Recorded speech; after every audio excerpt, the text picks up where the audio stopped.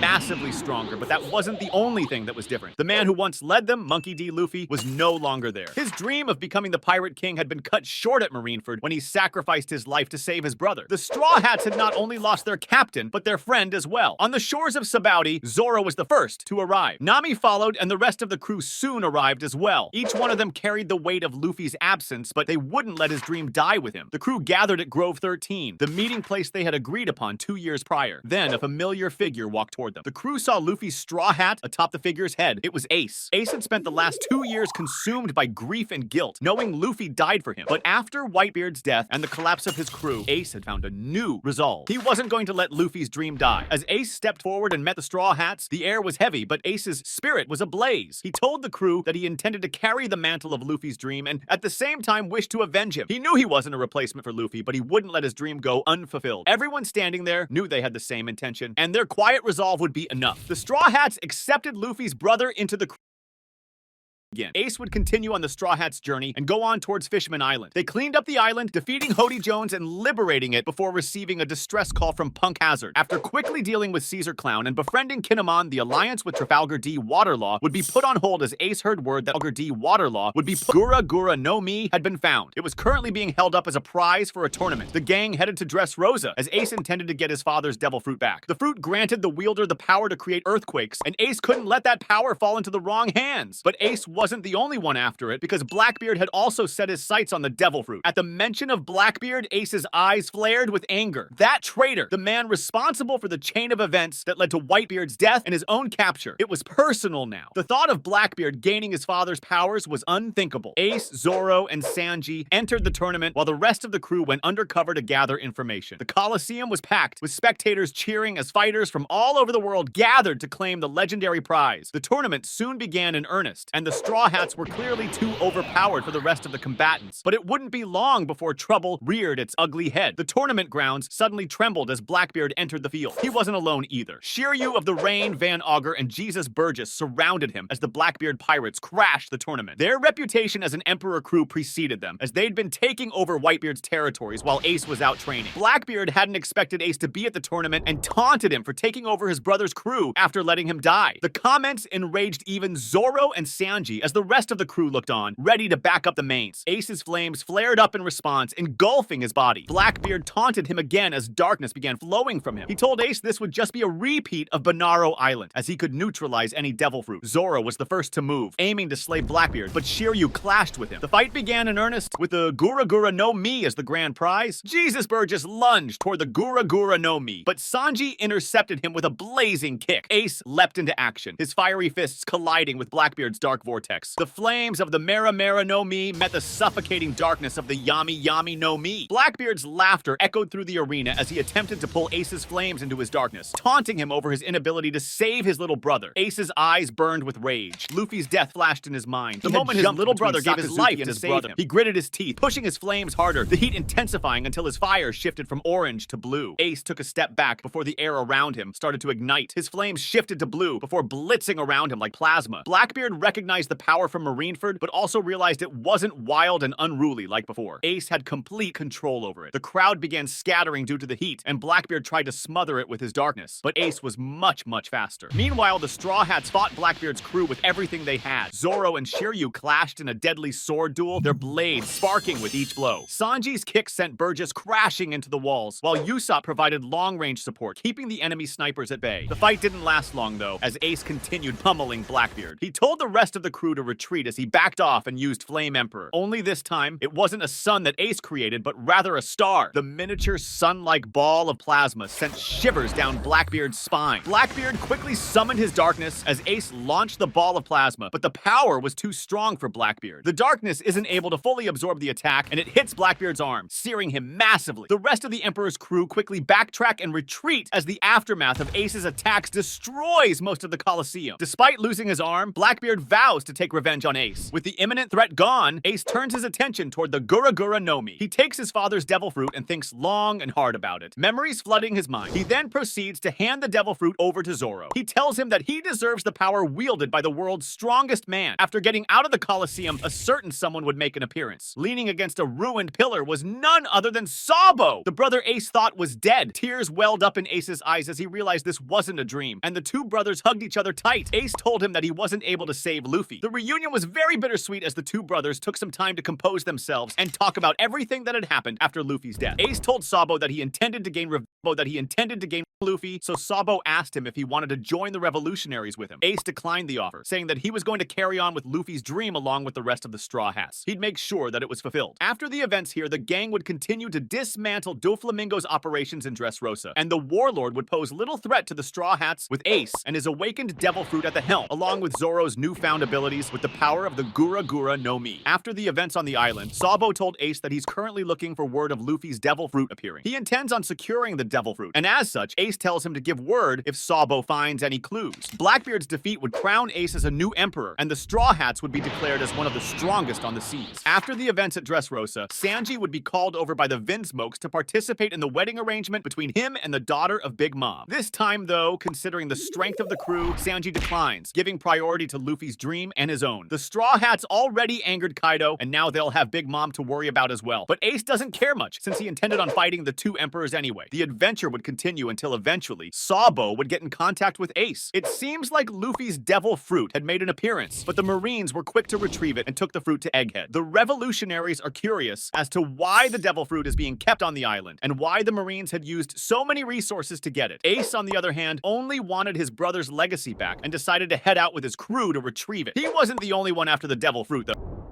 The pair pirates had set sail for the island as well. When the Marines heard word that the Straw Hats were making their way for the island, they sent in Kizaru to deal with them. Our gang arrived before all the other parties, and although the way in was bumpy, the crew eventually met with Vegapunk. The world government had dissolved the Shichibukai system by this point, and all previous warlords were given bounties once more. The Marines had new weapons in the form of the Seraphim, and the events at the Leveille, including the attack by the revolutionaries, had already taken place. The Cross Guild had also been established, and despite taking a severe loss, the Blackbeard pirates were still making moves, although less aggressively. After meeting with Vegapunk, the gang is told all about the reality of the devil fruit known as the Gomu Gomu no Mi. Vegapunk tells them how the devil fruit gives the wielder the ability to become Nika, an ancient godly figure meant to represent freedom and liberation, and the fact that it seems to have a connection with Joy Boy. Before Vegapunk can reveal more, though, the Marines near the vicinity of the island. Everything turns into chaos from there as Kizaru lands on the island. But at this point, both Ace and Zoro can comfortably take him on. The fight between the two is a glorious battle, but it seems like Ace's awakened plasma form can keep up even with Kizaru's speed. Meanwhile, the rest of the Marines are easily taken care of by the crew, as Zoro poses to be among the strongest of pirates now that he has the Gura Gura no Mi. But things wouldn't stay easy for long, as an ominous air began surrounding the island. A dark circle of magic appears, and suddenly, an elder has entered the playing field. J. Garcia Saturn appears, and upon seeing the threat, transforms into his yokai form. The odds become a bit more even as Ace takes on the elder, while Zoro proceeds to deal deal with Kizaru. The only problem is that the Elder invokes a Buster Call on the island. The resulting battles would be complete and utter chaos, as Saint Saturn has some incredible regeneration. Besides the same, Shanks too is on his way to the island, and up to this point, there are a few reasons to consider his motives a bit suspicious, especially with how cold-hearted he can be when dealing with those opposing him, and the fact that he seems to have a connection with Imu himself. In this story, the other elders would arrive on the island as well, since it wouldn't be too much of a hassle for Ace and the rest of the gang to hold back both Kizaru and Saint Saturn. Even without his awakened devil fruit, Ace also has a great command over all three forms of Haki. Zoro himself was already a beast to begin with, but now that his swordsmanship is backed by earthquakes behind him, he could easily level an entire island. We have to remember, with Luffy no longer in the picture, Emu would never awaken. And in the event that all of the elders arrived on the island, our gang would be put in an incredibly difficult position due to how unkillable these guys are. That completes this what if video. As for the next one, what if both Luffy and Ace had awakened their devil fruits during the Marineford War? With two unstoppable brothers unleashing their true power on the battlefield, how would that have shifted the tide of war and the future of One Piece itself? The battlefield was chaos. Cannons, blades, and screams echoed through the air, and Ace felt it all. Shackled atop the execution platform, he watched his crew risk everything for him. Marco soared overhead, clashing with admirals. Jozu held back powerful foes. Vista cut through enemies with deadly grace. And at the center of it all stood Whitebeard, old, wounded, and sick, yet still a force of nature. His Bicento shattered the ground with every swing, the air cracking around him. Even without full Haki, his might was undeniable. But to Ace, it was more than strength. It was the pain of knowing they were all here for him. He had caused this. He had chased Blackbeard out of pride, and he had lost. Everyone had warned him not to go after Blackbeard out of revenge, but he didn't listen. And now his entire family was thrown into a war. He thought for a second about Luffy, and as if by fate, a bunch of people were seen crashing down into the battlefield. A group of prisoners? Ace narrowed his gaze, and his heart almost shut down when he saw it. His brother was here. Luffy, his little brother, had fallen from the sky, literally landing with a crash. And in the next moment, he was screaming and fighting through Marines to get to the execution platform. He had broken into Impel Down. He had gathered a crew of prisoners, and now he was here in the middle of a war. For Ace, Ace tried to struggle against his shackles, but the sea stone had sapped the strength from him. Even Garp clenched his fist with tears in his eyes, seeing what was happening to his grandsons. But against all odds, Luffy actually tore through the Marines and somehow reached the execution platform. Ace could hardly believe it. His brother, his tiny, reckless, stupid little brother, was right in front of him. And then, just like that, the shackles were opened and Ace was free. Alarms rang out, and the Marines scrambled as Ace let the fury inside him burst, and he crashed into the battlefield like a meteor, standing beside his brother. It was time to retreat. The two ended up moving back to the Whitebeard pirates. But then, Admiral Sakazuki came. Sakazuki taunted Ace and disrespected his foster father, which made Ace snap. Despite all rational thinking, Ace lunged at Sakazuki. But in the fight, he realized that the Admiral was much stronger than he was. Ace was quickly beaten and outclassed. And then, Sakazuki moved toward his brother. His fists were molten rock, dripping lava as he approached. The ground sizzled beneath him. Luffy was helpless. And then everything slowed down for Ace. He saw the Admiral's fist rise, glowing bright red with heat. Luffy was still catching his breath. Too tired, too slow, the fist came down. Ace didn't think at all, but by instinct, it was like something triggered deep inside him. He turned into flames and shot out in a compressed blast that had gone from orange to white and then finally to blue. The air around Ace warped up as he shot like lightning towards Sakazuki, and his flaming fist crashed against Sakazuki's magma. There was no contact. The two forces clashed inches apart, and then Sakazuki was sent flying back in a streak of red, with Ace pushing against him. Ace stopped midway as Sakazuki continued flying before crashing into a boulder. Ace stood tall with blue flames sparking around him. It was like he was a star, and the temperature of his flames rose to the point where the ground was beginning to melt under his feet. He looked at Luffy, still standing, stunned by the heat but unharmed. Ace smiled through the fire at him and told him to sit tight while he dealt with the Admiral. His devil fruit had awakened, but even Ace knew that he couldn't hold this form for too long. He was too tired, but he wasn't going to fall here and let his brother die. Sakazuki rose from the wreckage, his coat burned and face twisted in fury. Lava poured from his fists again as he lunged toward Ace. The two clashed, fire against magma, in a battle so hot that the ice-covering Marineford began to crack and vanish beneath their feet. Steam rose in thick clouds. Each blow from Sakazuki dropped molten rock to the ground. But Ace's flames were even hotter now than the magma. They twisted and curved through the air, dancing around the Admiral's defenses. A punch of flame struck Sakazuki's ribs and sent him sliding across the ground. The lava that hit Ace's shoulder was burned away instantly, as if the fire refused to be touched. For the first time, Sakazuki was on the back foot. Ace moved like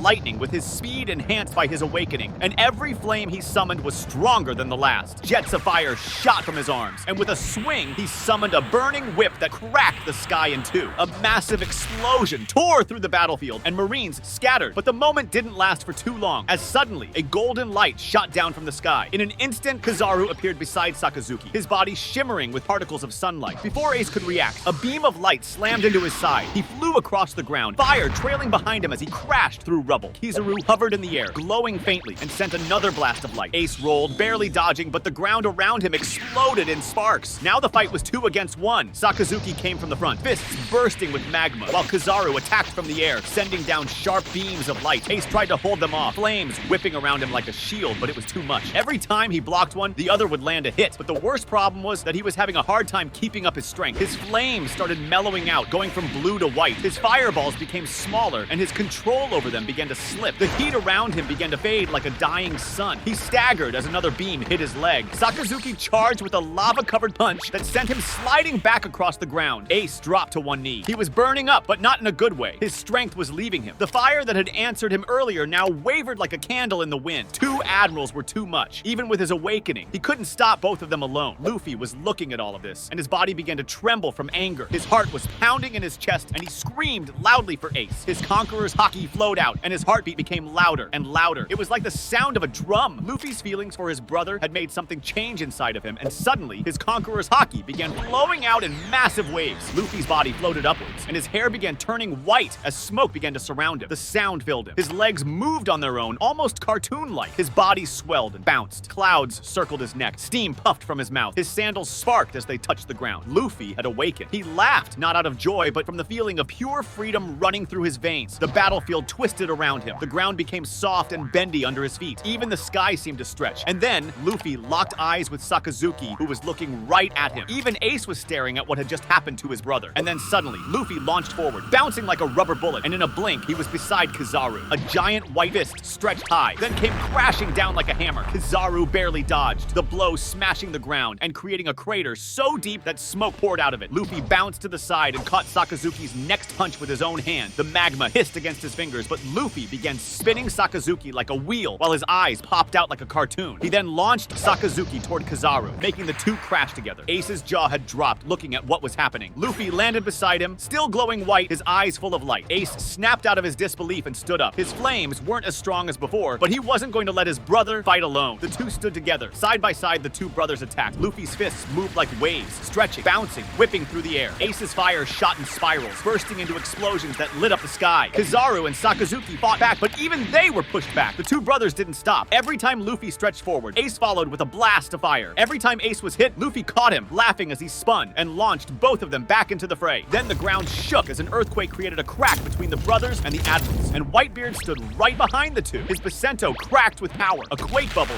shimmered around his fist as Whitebeard punched the two admirals and sent them flying in an instant toward towers and stone walls. Whitebeard stood tall, bloodied but proud. Ace jumped toward the man he called father and hugged him tight, all the while crying and apologizing to him for what he had done. Whitebeard laughed before placing a hand on Ace's head. He told him that it was time they went home. Luffy's awakening finally wore out as he couldn't hold it for too long, and Whitebeard grabbed both of the brothers before he caused another massive earthquake that made Marineford rumble and shatter. The Marines were in dire straits. Then, almost suddenly, another crew appeared on the battlefield. Everyone looked toward the red-haired captain of that crew. Shanks, another emperor of the sea, had arrived at this war. Shanks stood tall in front of his crew. Ben Beckman, Yasopp, and Lucky Roo followed closely. Marines tensed, but the red-haired pirates didn't raise their weapons. Shanks spoke loudly and tried to convince Sengoku that they needed to end this war and stop any unnecessary bloodshed. His presence, his haki, it was like a mountain pressing down on the battlefield. Weaker fighters dropped to their knees. Even the strongest Marines hesitated. But the Marines hadn't completed their mission. If they backed down here, then that would mean admitting defeat in front of the entire world. Whitebeard had already called Marco, who had taken both Ace and Luffy away from the battlefield while he stood there. He knew that things could take a turn for the worse. Ace and Luffy were both carried to the Moby Dick. Marco helped Ace sit beside Luffy, who had passed out from exhaustion. The brothers were safe for now, but Whitebeard had stayed behind on the battlefield. Then the unthinkable happened. Blackbeard arrived in a cloak of shadows and pierced Whitebeard from behind with Shiryu. Whitebeard tried to turn and form his power in his fist, but the darkness absorbed it. His devil fruit was useless. The darkness wrapped around him, and in the next instant, Whitebeard was gone. He stood there unmoving with a massive hole in his chest, and Teach stood there with his fists raised, laughing loudly. One was covered in darkness, while the other was surrounded by the bubble of the Gura Gura no Mi. From the deck of the Moby Dick, Ace watched it all, and something inside him snapped. His fire burned again, but this time it didn't rise gently, it exploded. The air around him lit up. The flames turned almost white hot. Marco tried to stop him, but Ace was already in the sky, a trail of fire behind him. He flew straight back to Marineford. He didn't care about the ceasefire. He didn't care about anything. All he saw was that Blackbeard had stabbed Whitebeard Whitebeard in the back and now stood with his father's power. The man who betrayed the family. The man who now stood laughing with 2 devil fruit powers. The war reignited in Ace's heart. Shanks saw it too, and even Sengoku was in shock at what had happened. As Blackbeard laughed, some of his crewmates stepped in to block Ace. They didn't last long. Bursts of flame tore through them, so hot that the ground turned to glass. Screams echoed as Ace's rage turned deadly. He moved faster than before. His flames danced like fury itself. He was stopped by Jesus Burgess and Vasco shot while Blackbeard made his retreat. Marines tried to push forward, but Shanks and his crew moved to block them. With calm but deadly force, they kept the line. Shanks didn't raise his sword, but his crew stood firm. No one passed. The pirates were exhausted, and the Marines were uncertain. Ace was screaming after Blackbeard as he was plowing into Burgess and Vasco. His flames pierced through Burgess, who began burning, and Vasco himself was having a hard time keeping Ace back. But Blackbeard had escaped, covered in darkness with the rest of his crew. Vasco was thrown into the rubble, and Ace's flames exploded, melting everything around him. This was when Shanks stepped in. Ace, blinded by fury, attacked him. Fire whips lashed out, but Shanks weaved through them. He closed the distance. Ace summoned a firestorm, but Shanks slashed through it with his blade, scattering the flames. Their clash was short but brutal. Ace roared, sending a fire pillar toward the sky, but Shanks unleashed his haki and struck the pillar, causing it to dissipate. He then hit Ace with a haki-infused punch. With one move, he knocked Ace to the ground, not with cruelty, but with weight. Ace lay there, breathing hard. His flames burned low. Shanks kept him down and told him to calm himself. Luffy arrived a moment later, still weakened but awake as Marco carried him to Ace. He fell beside his brother and placed a hand on his shoulder, making Ace calm down. Ace's breath steadied. The tears in his eyes dried as he looked at his brother. Then at Shanks. Shanks then got up and turned toward the Marines. He stated that Whitebeard was dead, but they would not be taking Ace. Shanks turned to Sengoku, his sword now back in its sheath. He spoke with calm authority as he told Sengoku to order the ceasefire. Sengoku, tired and filled with grief, agreed. The red-haired pirates, the Whitebeard remnants, and the brothers were allowed to leave. Ace and Luffy were taken away with Marco and the others. The sea closed behind them. The battle was over, but the world had lost a massive pillar of the seas. Whitebeard was dead, and now the evil and ambitious Blackbeard held all of his power. The seas grew quiet after Marineford, but only for a while. Ace and Luffy had awakened to their powers, but Ace was still heartbroken over what had happened. Luffy stayed with him for the next few weeks and finally picked his brother up from his sadness. Ace vowed that he would not let Whitebeard's memory fade and that he would carry on the mantle of the crew. He would also get stronger and he would get his revenge on Blackbeard, but this time he wouldn't put his revenge above his crew. He realized what his recklessness had taken from him, and he didn't want anyone else to suffer because of his mistakes, especially not his family. The two decided that they would get much stronger and learn how to properly control their powers. So they parted ways. Luffy left for Rusukana, where Rayleigh waited for him. He asked Rayleigh to train him, and so began 2 years of training where Luffy learned to master his new form, which he dubbed Gear 5. The former Pirate King's right hand took Luffy under his wing and taught him everything he knew and how best he should handle his powers. Luffy trained his hardest and quickly learned how to control his abilities and their limits. He could turn trees into whips, bounce, and grab lightning. He danced between punches with his goofy, wild form that could twist reality itself. But Rayleigh made sure he learned focus. He taught Luffy how to use haki with this new power, how to stay grounded. Meanwhile, Ace took over the Whitebeard pirates, and he kept Whitebeard's territories safe from Blackbeard as best as he could. In his numerous battles, he continued getting stronger and learned to better control his flames. With Marco and the other commanders at his side, Ace became a symbol. His awakening was unmatched. His flames could melt steel, tear through warships, and blot out the sun. The world gave him a title and acknowledged him as Whitebeard's successor. He had become an emperor of the sea. Ace was now a Yonko. Despite this, Blackbeard continued to expand his influence, but Ace never went directly after him alone. He would get his revenge, but Blackbeard was as slippery as an eel, and Ace wouldn't put himself in a position that might risk his crewmates. Because despite everything, Blackbeard now had 2 devil fruit powers, and he was, in simple words, strong. 2 years passed, and Luffy reunited with the rest of his crew, who had all been training in different places after what happened at Sabaody Archipelago. Everyone was much stronger than before, and they were now ready for the challenges of the new world, especially Luffy, who had increased his strength unimaginably. From there, the story rolled forward quickly. In Dressrosa, Luffy faced the warlord Doflamingo, who was ruling the island with an iron fist. This is also where he met Sabo. He saw Sabo sneaking in the shadows and ended up following him. Seeing Luffy, Sabo's memories were reignited, and he finally reunited with his brother. Sabo told Luffy that he would go meet Ace too, after telling him all about his amnesia and what had happened all those years ago. Luffy then turned his attention back to Doflamingo. He was in for a world of surprise when he realized that Luffy was in a league of his own. Doflamingo had awakened his own devil fruit as well, but he couldn't even begin to compare with the power that Luffy's awakening had. Luffy danced through attacks, slapping buildings aside and stretching through Doflamingo's strings like they were toys. The citizens of Dressrosa watched in shock as Luffy stomped Doflamingo into the ground with ease. The final blow sent the warlord flying into the side of his own palace unconscious. The world government took notice, and so did the other major players in the seas. Dressrosa had been liberated, and the Marines already knew that Luffy had fought against their admirals on equal footing. Then came the mission on Whole Cake Island after Sanji had left the crew. Luffy followed him to Big Mom's territory. Originally, the plan was just to get in and save their friend, but that devolved into a whole lot of fighting. No one proved to be an opponent for Luffy, and although he tried to avoid fighting as much as possible, he did get into quite a few scuffles. But nothing stayed simple for long. The Tea Party turned into a battlefield. The Straw Hats ran, dodged, and fought their way through a land of deadly homies and powerful opponents before Big Mom directly faced them. She was an absolute beast of a woman who had an extremely intimidating aura. She descended like a storm, with punches strong enough to shatter mountains and some incredibly strong homies beside her. But it wasn't wise to place bets on Big Mom in this fight. As Luffy faced her, he quickly changed to Gear 5 with a wide grin on his face. Big Mom summoned Prometheus and Hera. Fire and lightning rained down. Luffy grabbed the floor, twisted it, and launched himself up. He smashed her with a giant rubber mallet formed from his arm. She crashed into the ground, cracking it. She rose angrier, using Soul Focus.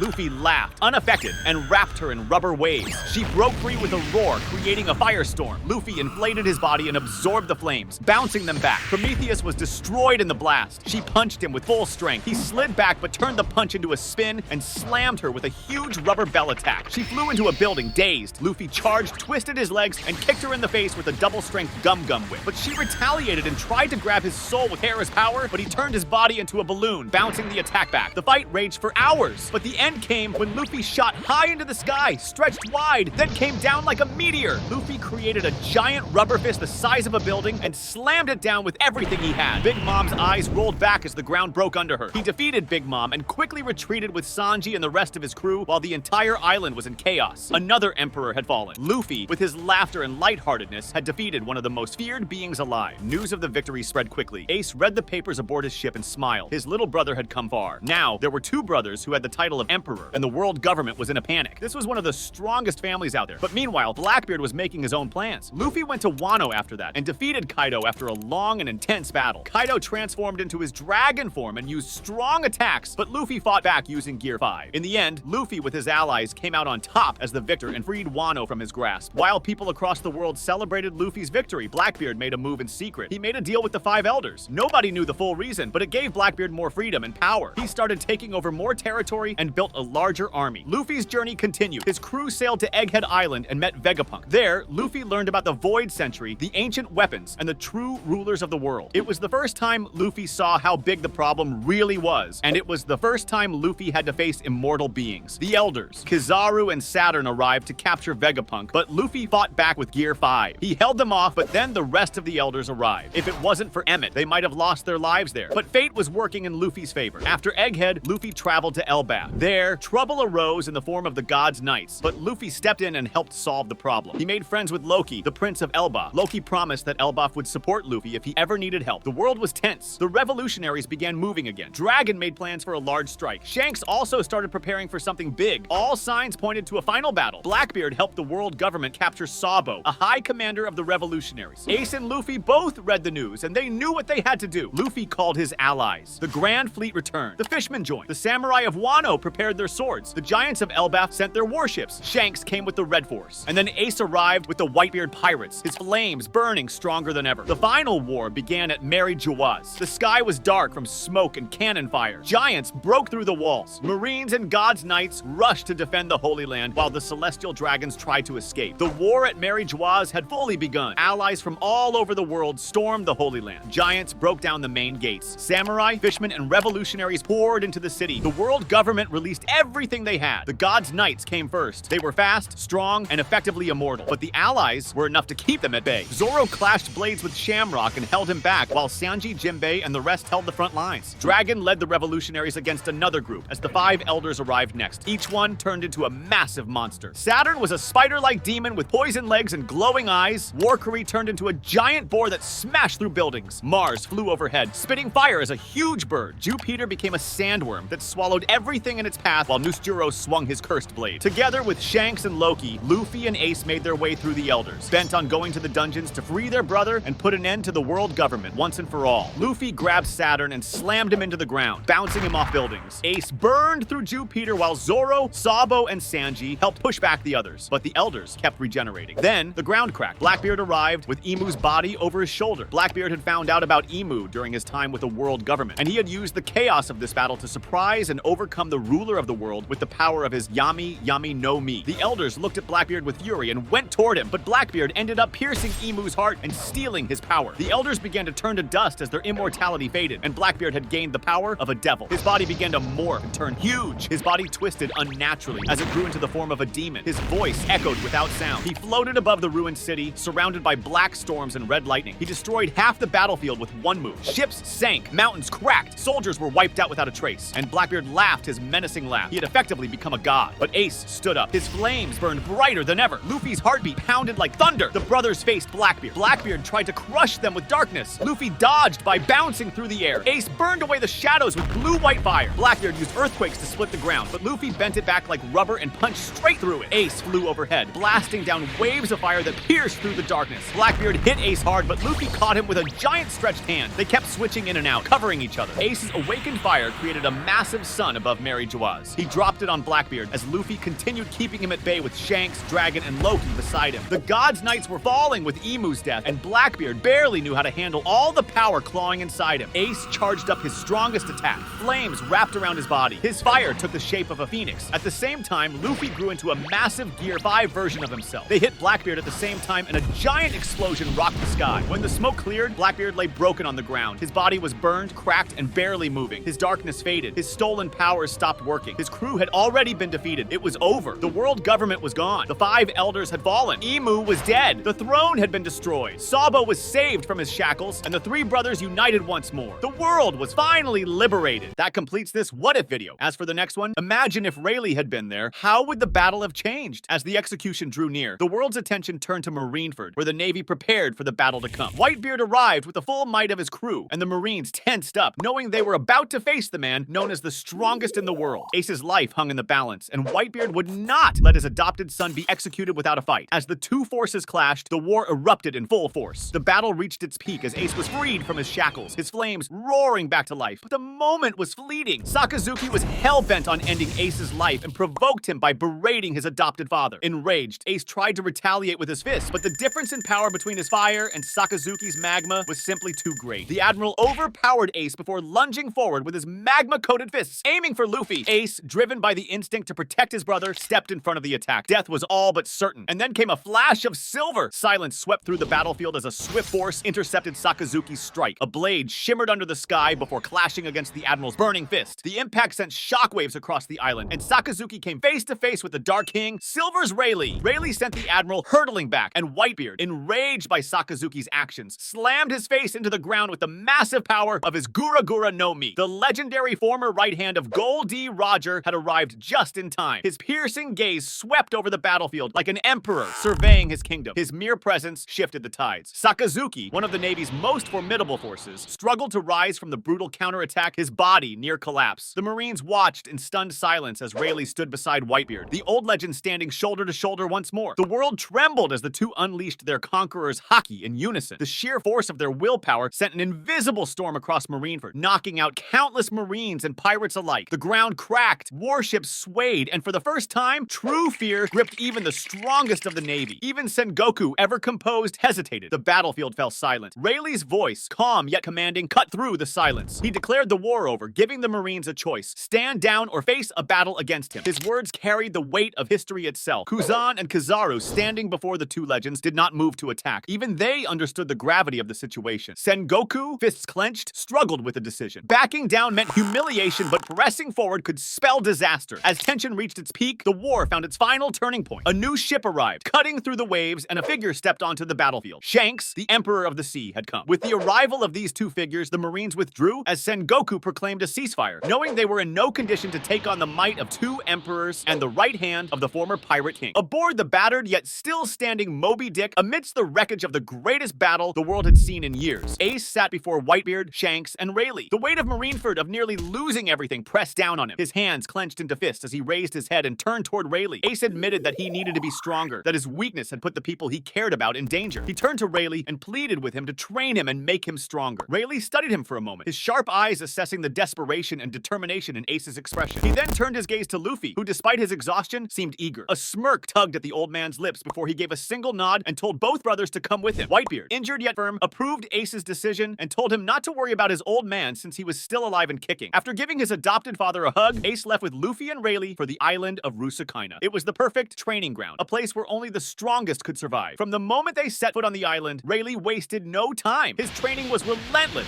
pushing Ace and Luffy to their absolute limits. He started by refining their basics: combat efficiency, endurance, and reaction speed, before advancing to more specialized techniques. Luffy, already possessing raw power and instinct, was drilled extensively in haki. Rayleigh made him master observation haki by blindfolding him and forcing him to fight against the island's beasts. Armament haki was trained through brutal battles, striking against Rayleigh's own hardened blows until Luffy could counter them with equal force. But the real challenge came with his conqueror's haki. Rayleigh forced him into extreme conditions, pitting him against waves of powerful animals until his will alone could subdue them. Ace, however, took a different path. His flames had always been powerful, but he lacked the precision and depth of control needed to reach his full potential. Rayleigh honed Ace's instincts, making him fight with his fire suppressed until he could hold his own in pure hand-to-hand combat. Only when Ace learned discipline did Rayleigh allow him to unleash his devil fruit abilities. For months, Ace battled against the elements, against the beasts, and against himself. The training pushed him further than he had ever imagined, forcing him to tap into reserves of power he never knew he had. His flames grew hotter, burning away his previous limits. At first, they turned a deeper orange, then a dark crimson, until finally something within him changed. One night, during an intense training session, Ace stood in the heart of a burning battlefield, his exhaustion threatening to consume him. But instead of faltering, something clicked. The fire inside him raged with newfound intensity, and in an instant, his flames shifted. The orange glow faded into a brilliant, otherworldly blue. The air around him ignited from sheer heat, distorting and warping as though reality itself was bending in the wake of his power. Rayleigh watched in silent approval, shielding himself from the scorching heat as Ace's flames crackled like a living entity. The ground beneath him blackened, trees turned to ash before they could even fully burn, and even the beasts that once roamed Rusukena kept their distance, sensing that something terrifying had awakened. Ace had achieved what few Logia users ever did. He had awakened his devil fruit. Now, his fire no longer simply burned, it consumed. His blue flames could eat through metal, vaporize stone, and burn without fuel, sustained only by his will. Even Rayleigh, with all his experience, admitted he had never seen fire quite like Ace's before. As their training came to an end, both brothers stood stronger than ever, ready to carve their own paths forward. Ace returned to the Whitebeard pirates, while Luffy continued his own journey, setting sail once more in pursuit of his dreams. Upon returning to the Whitebeard pirates, Ace met with his adoptive father, but it was a bittersweet sight. The world's strongest man had survived the war at Marineford, but he was clearly no longer the force of nature he once was. Though he had healed over the past 2 years, the scars remained. He was old and already sick, and he had sustained numerous injuries over the course of his life. He was no longer in ideal condition to lead the fight against the growing threats in the New World. Blackbeard, now a rising menace, had been steadily expanding his influence, laying claim to former Whitebeard territories. Without their captain at full strength, the Whitebeard pirates struggled to push back against his forces. Blackbeard's crew, composed of powerful criminals freed from Impel Down, proved to be relentless, launching attacks on their allies and strongholds. Seeing his family struggle, Ace refused to sit idly by. With his awakened devil fruit, Ace was now the strongest fighter in the crew, surpassing even the likes of Marco. He led a full-scale offensive against Blackbeard's forces, pushing them back from Whitebeard's territories. His mastery of haki, coupled with his newly awakened devil fruit abilities, made him a nightmare on the battlefield. No longer just a man of fire, Ace's blue flames burned with such intensity that none of the lower-ranked members of Blackbeard's crew could stand against him. The entire crew rallied behind Ace's strength, reclaiming the land they had lost to Blackbeard. It was an intense struggle, but Ace led the charges and skirmishes with unmatched skill and determination. Meanwhile, Luffy continued his adventure just as in the original timeline, sailing through the Grand Line with the rest of the Straw Hats. During his journey, he reunited with his long-lost brother Sabo in the Dressrosa Kingdom. Their reunion was deeply emotional, as Luffy, who had believed Sabo to be dead for years, struggled to hold back his tears. Sabo, now the second in command of the Revolutionary Army, embraced Luffy like a true brother. He had spent years fighting against the corrupt rule of the Celestial Dragons, but seeing Luffy again reminded him of the bond they shared as children. Sabo asked Luffy about Ace and explained how he had lost his memories. Fortunately, he regained them after learning that Ace had escaped execution. Sabo then promised that the three of them would reunite again one day. Luffy's journey eventually led him to Wano, where he faced both Big Mom and Kaido. With an alliance of powerful allies, Luffy and the others finally defeated the two Emperors of the Sea. This victory was made possible by Luffy awakening his devil fruit, becoming the Sun God Nika. With Kaido's defeat, Luffy was officially recognized as one of the Emperors of the Sea, acknowledged as one of the strongest pirates in the world. At the same time, Ace had fully taken over the Whitebeard pirates. Whitebeard, though still revered, officially named Ace his successor, passing on the responsibility of leading the crew. No longer just the fiery 2nd Division commander, Ace became the new captain. The world had changed. Luffy had become an emperor, carving his own legend across the seas. Ace had succeeded Whitebeard, defending his father's legacy and leading the charge against Blackbeard, and the balance of power was more fragile than ever before. By this time, the struggle between the Blackbeard pirates and the Whitebeard pirates was at an all-time high, and the final battle was on the brink. This time, however, Ace had learned from his past mistake, and he wasn't going to take on Blackbeard alone. So he reached out to the only other person he could rely on, Luffy. Luffy accepted in a heartbeat, and the two crews joined together to form an alliance with one purpose: defeating Blackbeard and ending his reign. The war erupted on Blackbeard's stronghold as the Whitebeard pirates and the Straw Hats advanced. Led by Ace and Luffy, the clash was spectacular. The full might of both crews was astounding, and even Blackbeard's elites believed they might have bitten off more than they could chew. Luffy unleashed the full power of Gear 5, his form shifting and twisting like a god of chaos. Every movement sent shockwaves across the battlefield, his punches bending reality itself as he toyed with his enemies. With every strike, he overpowered Blackbeard's strongest men, tossing them aside like mere obstacles in his path. The Straw Hat crew, each now legendary in their own right, battled fiercely. Zoro clashed with Shiryu, their swords ringing through the island as two master swordsmen fought for supremacy. Sanji weaved through enemy lines with inhuman speed, his legs burning hotter than ever as he overwhelmed his foes. The rest of the crew fought with unmatched precision, cutting down Blackbeard's forces one by one. Meanwhile, Ace faced Blackbeard directly. The man who had betrayed Whitebeard stood before him, his darkness consuming everything in its path. But Ace was no longer the reckless young pirate he once was. He had learned from his last fight with Blackbeard. He put all the training Rayleigh had given him into action, wielding his power with absolute control, becoming a calm yet overwhelming force of nature. His fire burned blue, the heat so intense that the air around him seemed to warp, and even Blackbeard's darkness could not nullify his flames quickly enough. The battle between Ace and Blackbeard was sheer intensity. Fire clashed against darkness, their awakened abilities colliding with devastating force. Blackbeard, with his mastery over the Yami Yami no Mi, attempted to pull Ace into his gravitational void, but Ace countered with a surge of blue flames so powerful that it incinerated the very space around him. His control over heat had reached such a level that even Blackbeard was sweating bullets. Soon, Luffy joined up with Ace as well, and Teach finally realized that this wasn't a fight he was going to come out of unscathed. The band of criminals he called a crew began disengaging and retreating as their morale started to crumble. Luffy and Ace combined their powers as a massive fist hurtled toward Blackbeard, surrounded by an all-encompassing blue flame. The impact shattered the battlefield, engulfing Blackbeard in a maelstrom of fire and raw force. The pirate lay there unconscious as the two brothers and their crews rejoiced. The era of Teach was over. After the fall of Blackbeard, Luffy returned to his journey, setting his sights on uncovering the mysteries of the world. His path eventually led him to Egghead, where he found himself facing off against the Five Elders. The battle was unlike anything he had encountered before. Each of them possessed unfathomable power, wielding abilities that defied logic. Though he fought valiantly, their strength and immortality made it clear that this was not a fight that could be won in a single encounter. With a hint of luck and some help from the past, Luffy and his crew barely managed to flee the island. After Egghead, the journey took him to Elbaf, the Island of Giants, a place filled with history and legends. It was here that Luffy came face to face with Scopper, a legendary former member of the Roger Pirates. Wielding dual axes with unparalleled skill, Scopper sought to test Luffy's worth, challenging him to a battle for the key to Loki's shackles. Their fight was a true clash of titans. Luffy's fluid, unpredictable movements and gear, 5 met with Scopper's relentless axe swings, each strike threatening to split the air itself. The battle raged on, neither fighter giving an inch, pushing each other to the brink. But before a victor could be decided, exhaustion set in, and both stood panting, acknowledging the other's strength in the silence of the battlefield. Impressed, Scopper handed Luffy the key. Loki had been imprisoned due to the havoc he had wreaked on Elbaf, despite being a prince, and he was imprisoned by none other than Shanks. Luffy went to Loki when word reached him that Sabo had been captured. During a daring operation on Mary Joaz, the revolutionaries had engaged in skirmishes against the celestial dragons and their forces. Amid the chaos, Sabo had been taken, and now he was held captive in the heart of the enemy's domain. Loki saw this as an opportunity. He told Luffy that he could help in raiding Mary Joaz as long as Luffy would let him fight against Figureland Shamrock, the god's knight who had defeated him. Luffy agreed instantly and set out to meet with Ace. Ace was in the midst of dealing with his territories when Luffy arrived and told him everything, mainly the fact that Sabo was still alive. Ace was flooded with a mix of emotions that ultimately resulted in his flames sparking from the anger of learning that his brother had been captured. Without hesitation, the two brothers prepared to set sail for Mary Joaz with unshakable determination. They would set fire to the world if it meant they could free their brother. As they moved toward Mary Joaz, they were approached by none other than Monkey D. Dragon, Luffy's father. The revolutionary army was on its way to war, and after learning that 2 emperors were on the move, it seemed like the ideal opportunity for an alliance. Dragon was a man who had waged war against the world government for years, and he would not take Sabo's capture lying down. The largest war in history was about to unfold, as Luffy, Ace, and the combined forces of the Straw Hat Pirates, the Whitebeard Pirates, the Revolutionary Army, and an army of giants set sail toward Mary Joaz. The world held its breath. On the way, the entirety of the Straw Hat Grand Fleet joined up with Luffy as well. One by one, soldiers from all the races Luffy had helped gather. Warriors from Wano, the Mink tribe, the merfolk of Fishman Island, and countless others who had been touched by Luffy's actions rallied to his side. This was more than just a battle for Sabo. It was the final war war against the tyrannical rule of the world government. Upon reaching the Red Line, the forces split into multiple battlefronts, with the giants using their monstrous strength to break through the defenses of the Holy Land. But they were met with overwhelming resistance. The Marines had deployed their entire might. Fleet Admiral Sakazuki stood at the front lines alongside Admirals Kizaru, Fujitora, and Aramaki, while the strongest vice admirals and commanders bolstered their forces. The Seraphim, the world government's ultimate weapons, were unleashed, their near-invincible bodies wreaking havoc among the attacking forces. At the same time, the God's Knights, led by Figureland Shamrock, emerged from the depths of Mary Jawaz. Their strength was nothing short of monstrous. Each one wielded Conqueror's haki, shaking the battlefield with every clash. It was here that Loki, the freed Prince of Elbaf, finally came face to face with Shamrock. Their battle was a sight to behold, a thunderous clash between a vengeful giant and a masterful warrior of the Figureland bloodline. Shamrock's skill with the sword was mind-blowing as Cerberus was unleashed on the prince. But Loki was fueled by pent-up rage over his fallen comrades at the hands of Shamrock, and he wasn't going down that easily. Meanwhile, Ace led the Whitebeard pirates against the Marine forces, his Mera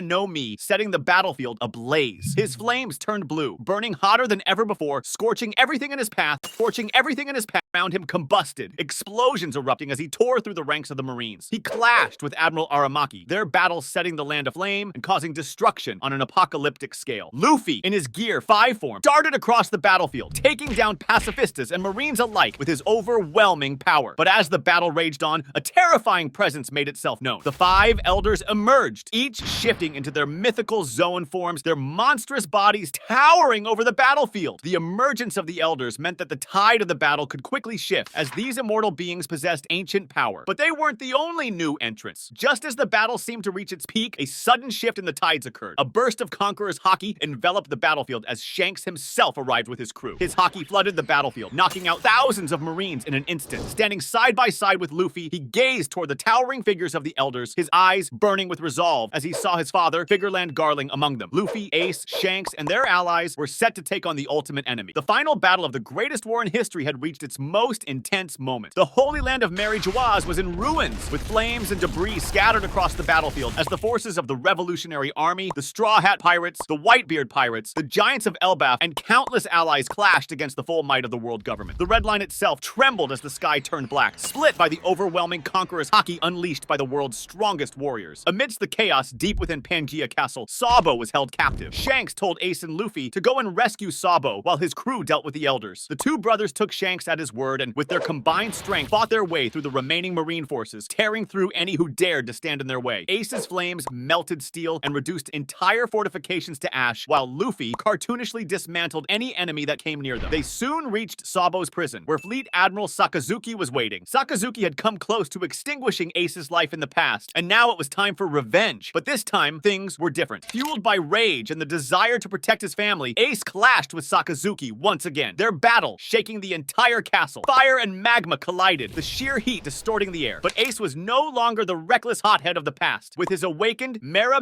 no Mi, his fire burned so hot that it overpowered the Admiral's magma. In one decisive moment, Ace struck Sakazuki down, burning him with flames so intense that they melted even his Logia body. With Ace victorious, the two reached Sabo and broke his shackles. After years apart, the three brothers were finally back together, standing side by side. Ace and Sabo held back tears as Luffy embraced them. But there was no time to celebrate. A presence unlike any other loomed above them. Imu made their presence known to the three. This being, shrouded in a dark veil, stood like an ancient force of nature. Their mere presence sent chills down Ace's spine. Meanwhile, Shanks and his crew were taking on the elders along with the rest of the brothers' allies. Suddenly, Imu launched an attack that tore through the castle, ripping through its walls and reaching the outside. The three barely managed to dodge the sudden assault. A being beyond human comprehension, Imu's true form was an abomination of godlike power, a writhing mass of darkness and divine energy that consumed everything around it. With a mere wave of their hand, entire portions of Mary Jawaz were erased from existence. Imu's voice echoed through the battlefield, distorted and ancient, a whisper that carried the weight of centuries of control. Luffy, Ace, and Sabo stood together, ready to face the final enemy. The battle that followed was unlike anything the world had ever seen. Imu's power defied logic, warping reality itself as they attacked. Luffy, in Gear 5, fought with pure instinct, his form bending and twisting in ways that defied physics. Ace's blue flames clashed against the void-like energy of Imu. Sabo, though weakened from imprisonment, acted as a distraction, striking with devastating force, every move fueled by his will to destroy the ultimate tyrant. But Nika himself seemed to be competing with the tyrannical ruler. Then suddenly, Imu had had enough. They called forth power toward them, and the elders began turning turning into husks. Their energy was flooding into the tyrant, and suddenly everything calmed down. But it was only the calm before the storm. The three brothers retreated as Shanks and the rest of the strongest warriors, including Zoro and Sanji, moved toward Emu. Emu's form, once vaguely humanoid, twisted and expanded into a monstrous divine abomination. Shadows writhed like living serpents around them, dark tendrils stretching across the battlefield, swallowing the light itself. Their elongated body pulsed with ancient energy, and with a mere movement of their hand, an unimaginable force sent a devastating shockwave outward. Entire sections of Pangaea Castle collapsed, and countless warriors, even some of the strongest, were sent flying. Beings like Shanks and Dragon lunged at Emu, but even they were pushed back and tossed around like ragdoll.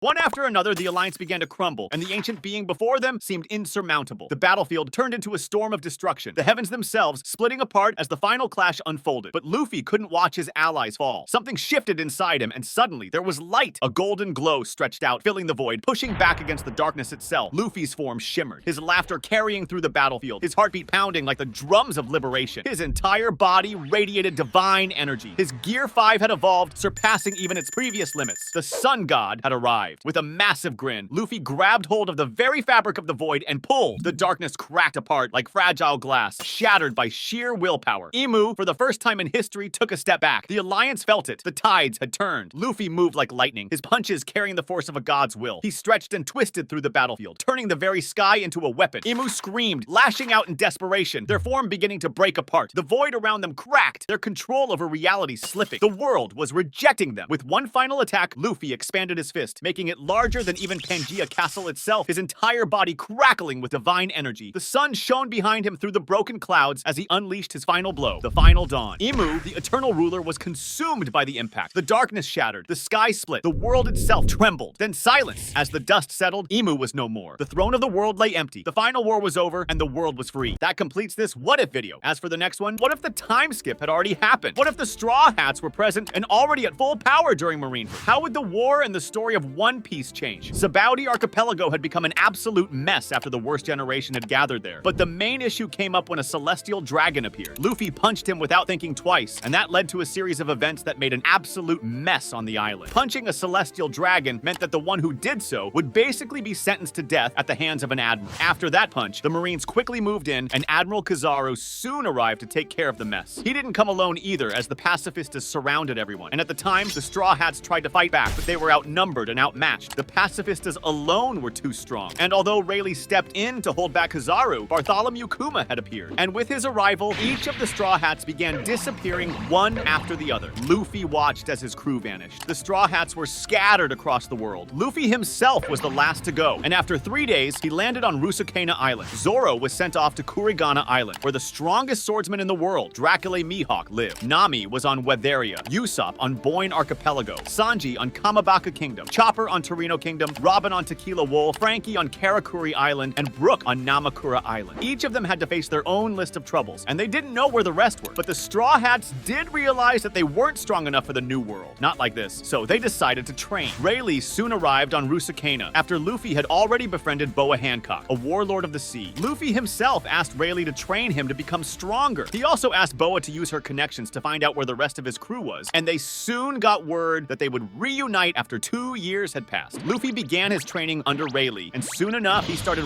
really expanding on his skills, learning Haki and learning Gear 4. Zoro begged Mihawk to train him to get stronger, while Sanji had to run endlessly and defeat the Okama in Kamabaka Kingdom. Nami learned more about weather manipulation and forecasting, while Usopp dealt with a jungle full of carnivorous plants. Chopper improved his medicine, and Robin herself got stronger with the revolutionaries. Frankie rebuilt himself with stronger metal, while Brook practiced his music and honed his skills. During this time, though, Ace was still continuing his search for Blackbeard, but the pirate remained incredibly elusive, as if he'd gone into hiding. Ace continued his search and training, growing stronger and improving upon his Haki. He had truly become a force to be reckoned with, but he still tended to rely more on his devil fruit than his Haki. After almost 2 years, Ace had finally tracked Blackbeard down. The sky hung heavy with dark clouds as Ace narrowed Blackbeard's location down and confronted the man who had betrayed his crew. They acknowledged each other, but this wasn't going to end in anything but a fight. Ace tightened his fists. Flames covered his body, wrapping around him like a coat. Blackbeard laughed, his body shaking. shaking, the ground under his feet cracking as dark smoke oozed out from him. Ace moved first. His feet pushed off the roof he was on, breaking it up as flames shot forward like waves, crashing at high speed. Blackbeard raised his arm, and a wall of darkness burst out, sucking the fire into nothingness. But Ace didn't stop. He appeared right in front of Blackbeard with speed that bent the air. His hockey-covered fist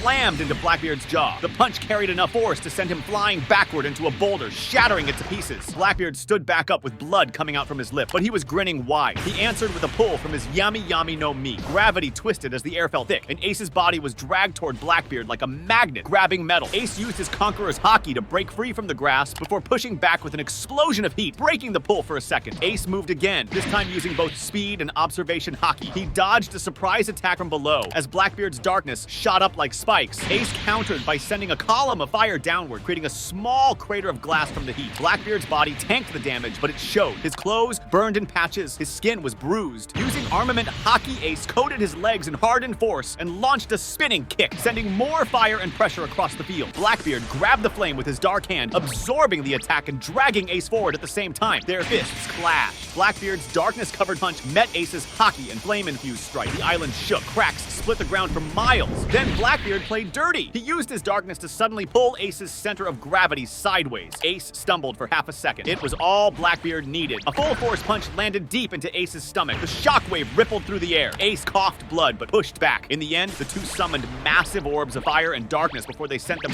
crashing toward each other. And in the end, Blackbeard came out on top. The fight was over, and Ace was captured. The newspapers hit the streets like falling rain. Portgas D. Ace had been captured by Blackbeard and handed over to the Marines, while Blackbeard himself had been given the position of a warlord of the sea. And the worst part was, Ace was set to be executed at Marineford. Meanwhile, the Straw Hats were finishing up the last stretch of their 2-year training and were preparing to meet at Sabaody like they had decided. But word soon reached all of them about Ace's capture. Seeing that Luffy's brother was set to be executed, each of them knew that the plan was going to change. Luffy would never sit still and let his brother be executed. They knew that if they wanted to reunite, then it would now be at Marineford. So each Straw Hat set sail. Luffy himself was with Rayleigh when Boa broke the news to him, and Luffy clenched his fist tightly as he heard it. His training had made him faster, tougher, and smarter in a fight. He'd gotten incredibly good at using Haki, and he'd used that strength to help his brother escape. Luffy learned that Ace was being held at Impel Down, and so he asked for help from Hancock to get him there. With her help, Luffy sailed to Impel Down and infiltrated the impregnable prison to break his brother out. The sea prison stood in the center of the Calm Belt, an area of the sea known for its dangerous, unpredictable currents and large sea kings. Only a handful of people had ever escaped this prison, and Shiki was one of the first. Luffy got in fairly easily with Hancock's help, but now came the tough part, breaking out. Luffy tore through the first levels easily. The blue gorillas fell in one hit, and Luffy even met up with Buggy on this level. The guy had spent quite a while in this prison, and he wouldn't miss the opportunity to break out. Luffy didn't stop though, as the hungry beasts of level 2 were sent flying with Haki-coated punches. In level 3, he quickly went forward and jumped down to level 4, letting prisoners escape and creating riots wherever he went caused Magellan to notice, and he soon went after Luffy. On level 4, the burning floor cracked under his steps as he dashed toward the next gate, but he wasn't going to be left to his own devices anymore as the air suddenly changed. A thick, poisonous fog spread through the hall. The walls melted and the floor hissed as Magellan stood in front of Luffy. Seeing this, the guards quickly tried to get out of the way, begging Magellan to wait before he began fighting so they would not get swept up in his poison. His body dripped with purple venom. The warden's eyes narrowed. His poison burned the air. Bonchan tried to warn Luffy not to fight him, but Luffy himself didn't hesitate. He wasn't going to let the warden stand in his way, and the fight quickly began. Magellan instantly created a huge poison hydra and sent it hurtling toward Luffy, who infused his fist with Haki and used Gear 3 to destroy the massive wave of poison. But some of it burned on him, and he realized that touching this stuff was probably not the wisest move. Poison dripped from the ceiling like rain. The walls bubbled, the ground cracked and hissed as the warden lunged at Luffy. Luffy stood still for a second, staring at the warden approaching, but then he jumped forward, his fist coated with armament Haki. The floor cracked under his feet as he launched a punch straight at Magellan's face. The blow landed with a loud smack, sending poison splashing everywhere like water hitting stone. Magellan slid back a few steps, but he didn't fall. He grinned. More poison poured from his body, covering the floor, the walls, even the air. Luffy didn't slow down. He jumped high, spun in midair, and slammed a kickdown like a hammer. Poison exploded under his foot, sending toxic mist everywhere. Luffy covered his nose and mouth, pushing through the burning pain on his skin. Magellan raised both hands and sent a giant wave of liquid poison rushing forward. It moved like a wall, fast and thick. Luffy leaped over it, flipping twice before landing behind the warden. He threw another punch, cracking the stone floor when it missed and hit the ground instead. Magellan turned fast and swung a poison-coated fist at Luffy's ribs. The punch hit, and Luffy flew across the room, smashing through 2 stone pillars. He stood up quickly, coughing, his side burning. The poison started eating at his skin even with haki. Purple spots appeared on his arm. His breath grew short, but Luffy wasn't done yet. With a deep breath, he activated Gear 4. His body ballooned with muscle and steam hissed around him. His skin took on that strange, rubbery shine with haki spiraling over it like armor. His eyes turned sharper, and he began bouncing on the floor. Magellan charged, sending streams of poison toward him, but Luffy moved like a blur. He dodged left then right, then appeared directly above the warden. A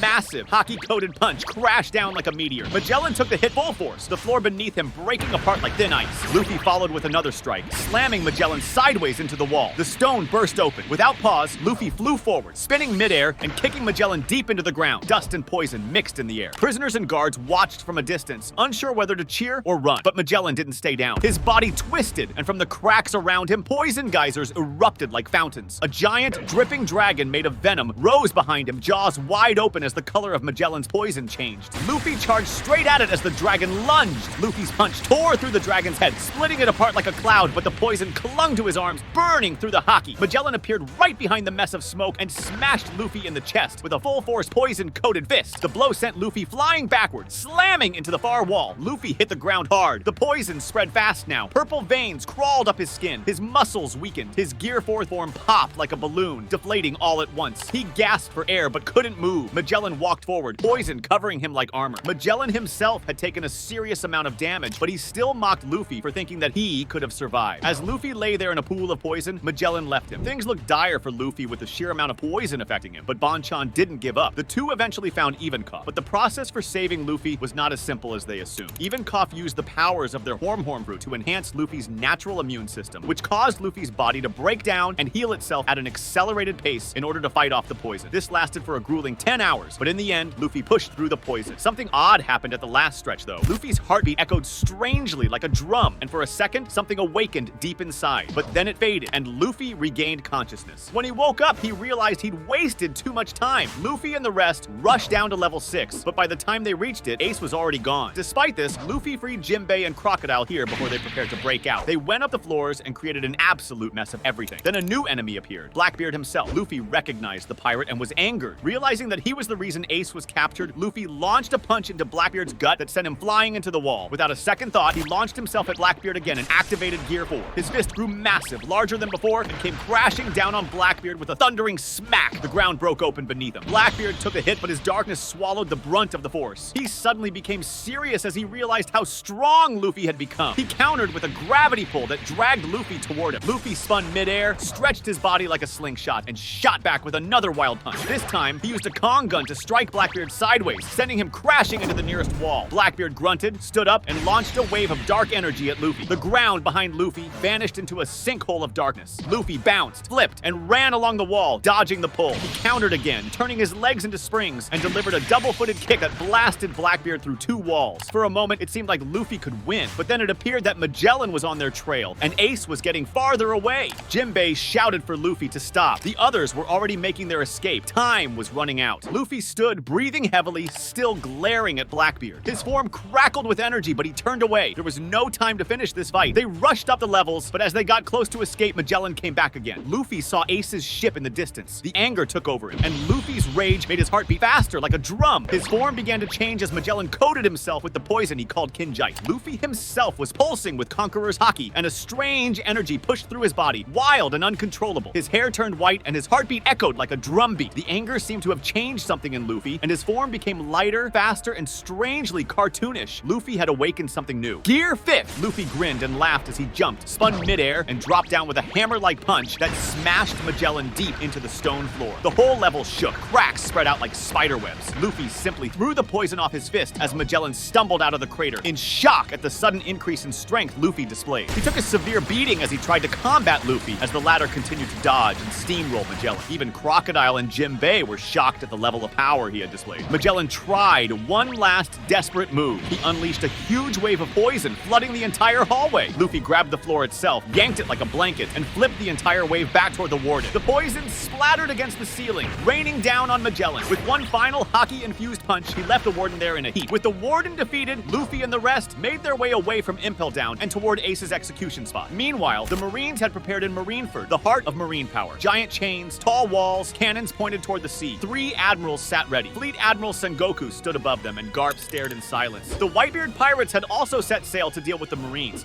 Whitebeard himself stood on the Moby Dick, his Bacento resting beside him. Tubes fed medicine into his arm, but his eyes burned with fire. He had gotten considerably weaker over the years, but despite all this, he wasn't going to let his son be executed. Not today. As Marineford filled with soldiers, giants, and vice admirals, the sea itself seemed to hold its breath. On the execution platform, Ace stared forward, silent with his arms bound. Sengoku raised a hand as the sea began to shake. A tremor rolled across the bay. Foam exploded upward. Ships emerged from beneath the ocean, coated in bubbles. Whitebeard had arrived. As the man stepped out onto the deck of the Moby Dick, another ship sailed into view. The Thousand Sunny. And on the deck were the Straw Hat Pirates. The Marines turned in confusion as the Straw Hats sailed near the Moby Dick after popping out from the sea. The Straw Hats had all come on their own boats, except Nami, Robin, Usopp, and Frankie, who had gone to retrieve the Thousand Sunny first before picking up the rest. Only one person was missing, though. Luffy himself. The top brass of the Marines didn't consider this to be too much of a threat, though. What was the addition of a few more rookie pirates when Whitebeard himself had shown up? Little did they know that the Straw Hats had become much stronger than they were back in Sabaody, and they would prove that in this war. Marco himself approached the Straw Hat ship and asked them why they were here. The crew answered they were there to save Luffy's brother, and they were sure that their captain would arrive too. They had absolutely no doubts in that, despite Luffy being a bit late. Whitebeard heard this and laughed at the thought that these young upstarts were here to help, but he smiled despite himself. And then Whitebeard cracked the ocean. It began with a massive tsunami that Kuzan had to freeze, and then the Straw Hats and Whitebeard pirates leapt forward. Zoro slashed through a wave of Marines, one after another. Bullets bounced off his swords. A vice admiral stood in his path, but fell in 3 moves. Beside him, Sanji danced through gunfire, blue flames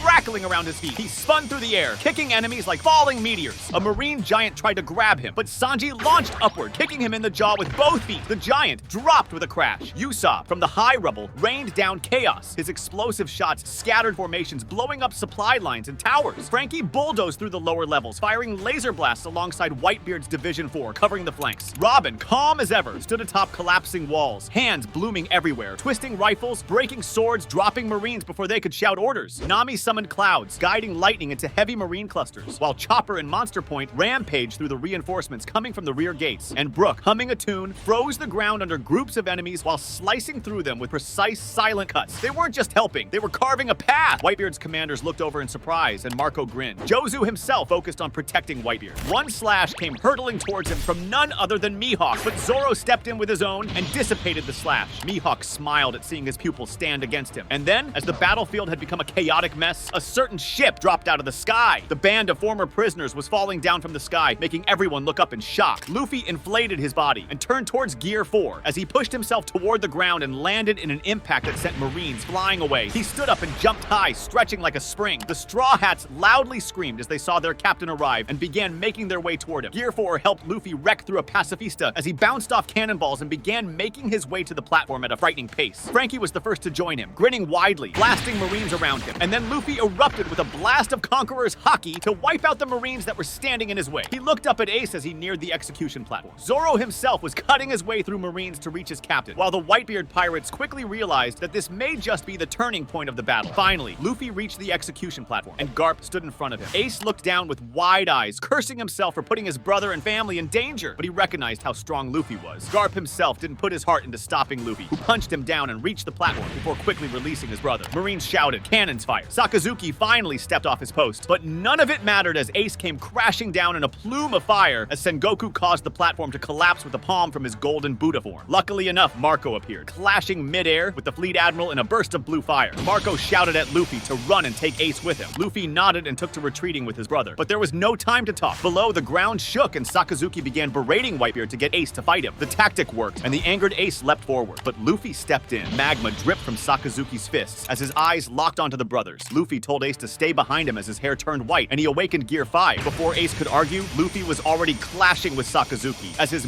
massive Haki-coated fist met Sakazuki's magma. The impact cracked the ground. Haki and lava clashed in a storm of heat and pressure. Luffy twisted his arm like a spring and punched straight through the magma, the shockwave blowing Sakazuki backward. Behind them, Zoro ran through broken walls, blades drawn. He was going in to support Luffy, but then he saw a figure approaching from the corner of his eye. It was Mihawk with Yoru in hand. Zoro clenched his teeth, but he knew he couldn't move very well with Mihawk targeting him. He screamed for Sanji as he clashed blades with his master. Despite having trained him, Mihawk wasn't going to skimp on his duties now that he'd actually put in the effort to come here. One slash from the strongest swordsman cracked the earth in a straight line. Zoro flipped over it, slashing from above, although the slash did end up going towards Sakazuki, who had to step back to block it. Mihawk grinned at this. Looks like he wasn't going to to completely side with the Marines. Zoro grinned himself and attacked Mihawk again, faster and heavier. His swords glowed faintly with haki. He moved in perfect rhythm. One upward slash, one sweep, one spin, but Mihawk blocked each move and launched counters which Zoro had to defend against. The impact made him skid back. Blood trickled from his arm. Before Mihawk could press forward, Vista joined in, swords in hand. Two swordsmen against one. Zoro wasn't too happy with this, but now wasn't the time for pride. He needed to make sure Mihawk wouldn't intervene in the battle against Luffy so that he could safely escape. As he thought this, he saw Sanji streaking past him towards Luffy, and Zoro grinned. The fight became wild. Zoro from the left, Vista from the right. Mihawk spun Yoru with perfect control, blocking both. Zoro's last swing sent a shockwave that sliced a cannon in the distance. Mihawk stood his ground. Elsewhere, Frankie was helping the Whitebeard pirates deal with Marines and pacifistas, while Robin created a wall of arms, grabbing cannonballs mid-air and flinging them back. Amid all this, Whitebeard smashed the battlefield, quake after quake, keeping the Marines from regrouping. Luffy clashed with Sakazuki again, faster now. He twisted his body in impossible angles, turning a punch into a whip, a dodge into a counter. Sakazuki was strong, but now he was outnumbered. Ace stepped in with his flames lit up, and Sanji had crashed into Sakazuki with a haki-coated kick that caused him to go on the defensive. The battlefield became a furnace, but Luffy, Sanji, and Ace soon began overpowering the Admiral. Kizaru tried to intervene, but Sanji met the Admiral head-on, giving Luffy and Ace enough time to finish off their battle with Sakazuki. Luffy pushed forward, and with a Conqueror's haki-coated fist, he hit Sakazuki square in the chest. The Admiral was sent flying back, crashing into a wall. Meanwhile, Crocodile had appeared to assist Sanji, and Jinbei himself had closed in on both Luffy and Ace. By this time, Sengoku had taken the opportunity to move in on Luffy, despite Marco holding him back. But before the Fleet Admiral could confront them, Whitebeard had arrived. Sengoku's fist met a swing from Whitebeard's Basento, and the ground cracked all around them. Despite his age and the illness he had suffered, Whitebeard had taken damage during the war, but it was decreased quite a bit because of the help from the Straw Hats, and the fire inside him was raging. He wouldn't let his son be harmed any longer. The Marines began pulling back, seeing that one of their strongest admirals had been defeated, and now their Fleet Admiral was heavily outnumbered. Garp himself stepped forward, but Whitebeard created a massive quake to split the ground and allow Luffy and Ace to retreat while creating distance between himself, Sengoku, and Garp. But another force was closing in on Whitebeard, surrounded by swirling darkness. It was Blackbeard. It looked like the pirate planned to take advantage of the situation to deal with Whitebeard. But before Blackbeard could make his move, a blur of white light shot across the battlefield. His Gear 5th form burst through the air, bouncing from the ground and ice blocks as he rushed towards the pirate and landed a surprise punch. Blackbeard's eyes widened for a split second before Luffy's fist expanded to the size of a ship's hull, and the punch crashed into Blackbeard's face with a deafening boom. Blackbeard flew downwards in front of Whitebeard, smashing through the ground and forming a big crater. The battlefield froze for a moment. Marines and pirates alike turned their heads to watch. As Blackbeard got out of the crater and the rest of his crew came forward, Whitebeard stepped up as Luffy stood next to him. Whitebeard powered his Basento with a Quake root as he crashed it into Jesus Burgess, who stood to defend Blackbeard. The attack caught him and sent him hurtling away. Luffy himself leaped after Blackbeard, spinning midair, stretching his legs like ropes before dropping a double-footed stomp onto the wreckage. Blackbeard coughed and pulled himself up, half buried under dirt, shadows already gathering around him. Darkness pulled at the air as Luffy twisted his body in midair, forming another massive punch, haki and cartoon-like energy swirling together. Shiryu stepped in to cut Luffy and defend Blackbeard, but Zoro had made his way onto the cracked ground and used his blades to clash against the swordsman. The ring of blades was deafening as Luffy clashed with Blackbeard and Zoro clashed against Shiryu, while Whitebeard defended himself against the other crew members. Ace himself was closing in on the three, when suddenly a new ship arrived with red sails. The red-haired pirates! Shanks stepped onto the battlefield and everything stopped. The Marines had been pushed into a corner. Their strongest members had been defeated or were wounded. It was looking grim, and Marineford itself was in ruins. Now another emperor had arrived? Luffy looked up at Shanks, standing tall and grinned widely. Ace was beside him with Whitebeard and Zoro. Blackbeard had taken a step back as well. As Shanks proclaimed that the war be put to an end, Blackbeard retracted his shadows and clenched his fists. He quickly retreated as Whitebeard told the kids to retreat as well. The Straw Hats gathered together, protecting Ace, and retreated towards the Whitebeard pirates' ship. Sengoku thought for a moment to continue the war, as this would spell a massive defeat for the Marines. But he realized that Shanks being here would turn the war on its head and lead to even more casualties for the Marines. They already had their hands full with the Whitebeard pirates and the Straw Hats. So he ordered an end to the war to avoid any further bloodshed. With the ceasefire, Ace had been rescued and taken safely to the Moby Dick, and the war at Marineford was won by the pirates. Luffy and Ace finally had their long-due reunion. It wasn't the best of conditions, but the brothers were alive and together. Ace pulled Luffy into a strong hug. The pain of years apart, of sacrifice, of brotherhood strained and tested, dissolved in that moment. No words were exchanged. They didn't need them. For a while, they sat at the edge of the deck of the Moby Dick, eating, laughing quietly, and staring at the open sea, each knowing that their paths would diverge again. Whitebeard acknowledged Luffy's strength as well, and told him that that he would grow much stronger. Whitebeard would tell him that he would repay this debt someday. The next morning, Luffy set sail again with his crew to go to the New World, but now with massive bounties after the incident at Marineford. The world began to whisper that he's no longer just a pirate, he's nearly an emperor. The Straw Hats returned to Sabaody Archipelago and passed through without incident. Rayleigh smiled from a distance, proud of how far they'd come. Diving into the deep sea, the crew sailed to Fishman Island, now thriving under the protection of the Whitebeard pirates. The people welcomed them as heroes. Neptune hosted a grand feast, while the children gathered around Chopper and Brook. No enemies rose, not even Hody dared move, knowing the sea was no longer his to command. Their journey pressed on to Punk Hazard, which was nothing more than a graveyard of Caesar's twisted science. But the Straw Hats moved with efficiency and brutal power. Law joined them. Their alliance reignited. Together, they exposed and dismantled Caesar Clown, destroyed his labs, and left the island as scorched ruins behind them. Then came Dressrosa, and with it, Doflamingo. But the warlord's arrogance became his downfall. He never stood a chance. Luffy, Zoro, and Law steamrolled through his officers, dismantled his smile operations, and shattered his influence in the underworld. Doflamingo's defeat shook the balance of power. Things seemed a bit dicey when Sanji got summoned to Whole Cake Island, though, but the crew wasn't going to let Sanji get taken away. They were no pushovers, and it was time that the Yonko understood that. Whole Cake Island was supposed to be a den of political intrigue and impossible odds, a labyrinth of deception, sweet-tasting death, and Big Mom's unshakable empire. But the Straw Hats did not creep in. They stormed the island like a tidal wave. Every inch of Tato land trembled under their presence. As the Thousand Sunny roared into Big Mom's territory, Zoro led the vanguard, cleaving apart fleets of Tarties with ease. Brook froze entire legions with his music and soul-sapping blade. Nami sent forward tempests, ripping apart entire candy plantations. Sanji himself wasn't holding back, and soon enough, Big Mom appeared with her commanders. Big Mom was furious that her plans were crumbling, and so she unleashed her wrath. But Luffy met her in the heart of her own territory, getting into Gear 5 and grinning wide as she stood in front of him. Luffy bounced around and was easily dealing with Prometheus and Zeus as he fought Big Mom wielding Napoleon. Each strike pushed Big Mom back, and when she screamed with rage, Luffy retaliated with his fists. Meanwhile, Zoro clashed with Katakuri head-on and kept him from backing up Big Mom. Katakuri was an incredible fighter with amazing observation haki, but Zoro was shattering through his mochi. Katakuri's future sight faltered before Zoro's strength, and when the fight ended, Zoro stood, blades dripping with steam, while Katakuri lay broken in defeat. Sanji faced Smoothie, but she was no match for his speed, flames, and the fury of a man defending his freedom. He kicked her through a candy fortress, declaring that no one would ever use him again. The Germa Kingdom collapsed. Big Mom's commanders were defeated one after the other, and Totoland fell into chaos. Linlin's empire crumbled and her influence began to shatter, and then Luffy delivered the final blow, knocking Big Mom off her throne and ending her once and for all. With Big Mom's defeat, Luffy was officially recognized as an emperor, and the Marines were scurrying around to understand what was happening. Luffy had become a force to be reckoned with, and things weren't going to get any easier, especially with how strapped the Marines were with rebuilding their HQ. The Straw Hats then moved forward with the aim of facing Kaido, but before they departed, someone else had arrived on Whole Cake. It was Ace with Marco and 3 ships with Whitebeard's pirates. Ace met Luffy and was surprised to see that he had defeated an emperor. Whitebeard had sent Ace and Marco to help Luffy as a way of repaying his debt to him, but it looks like the gang was a bit late at arriving. Ace asked Luffy what his plans were, and he told his brother about his goal of defeating Kaido. Ace grinned and realized that they could still help out, and so the 2 crews left for Wano. Wano was already a mess because of the Beast Pirates when the 2 crews arrived, but the alliance was stronger than ever, with Marco and Ace joining up. Soon enough, Kaido would face the true power of the newly proclaimed emperor. As the ships came to Wano's shores, the landing was not subtle. Explosions cracked along the shorelines of Udon as Frankie and Jinbei led the first strike, smashing through prison walls and liberating thousands. Robin coordinated with the rebels in the Flower Capital, setting up an insurrection beneath the nose of Orochi's retainers. The Whitebeard pirates stormed the northern coast of Ringo. Marco's flames lit the sky, healing the wounded and driving Kaido's men into retreat, and Ace was absolutely decimating the enemy forces. In the skies above Onigashima, Kaido watched, unfazed but intrigued. The fall of Lin Lin had stirred something within him. Challenge,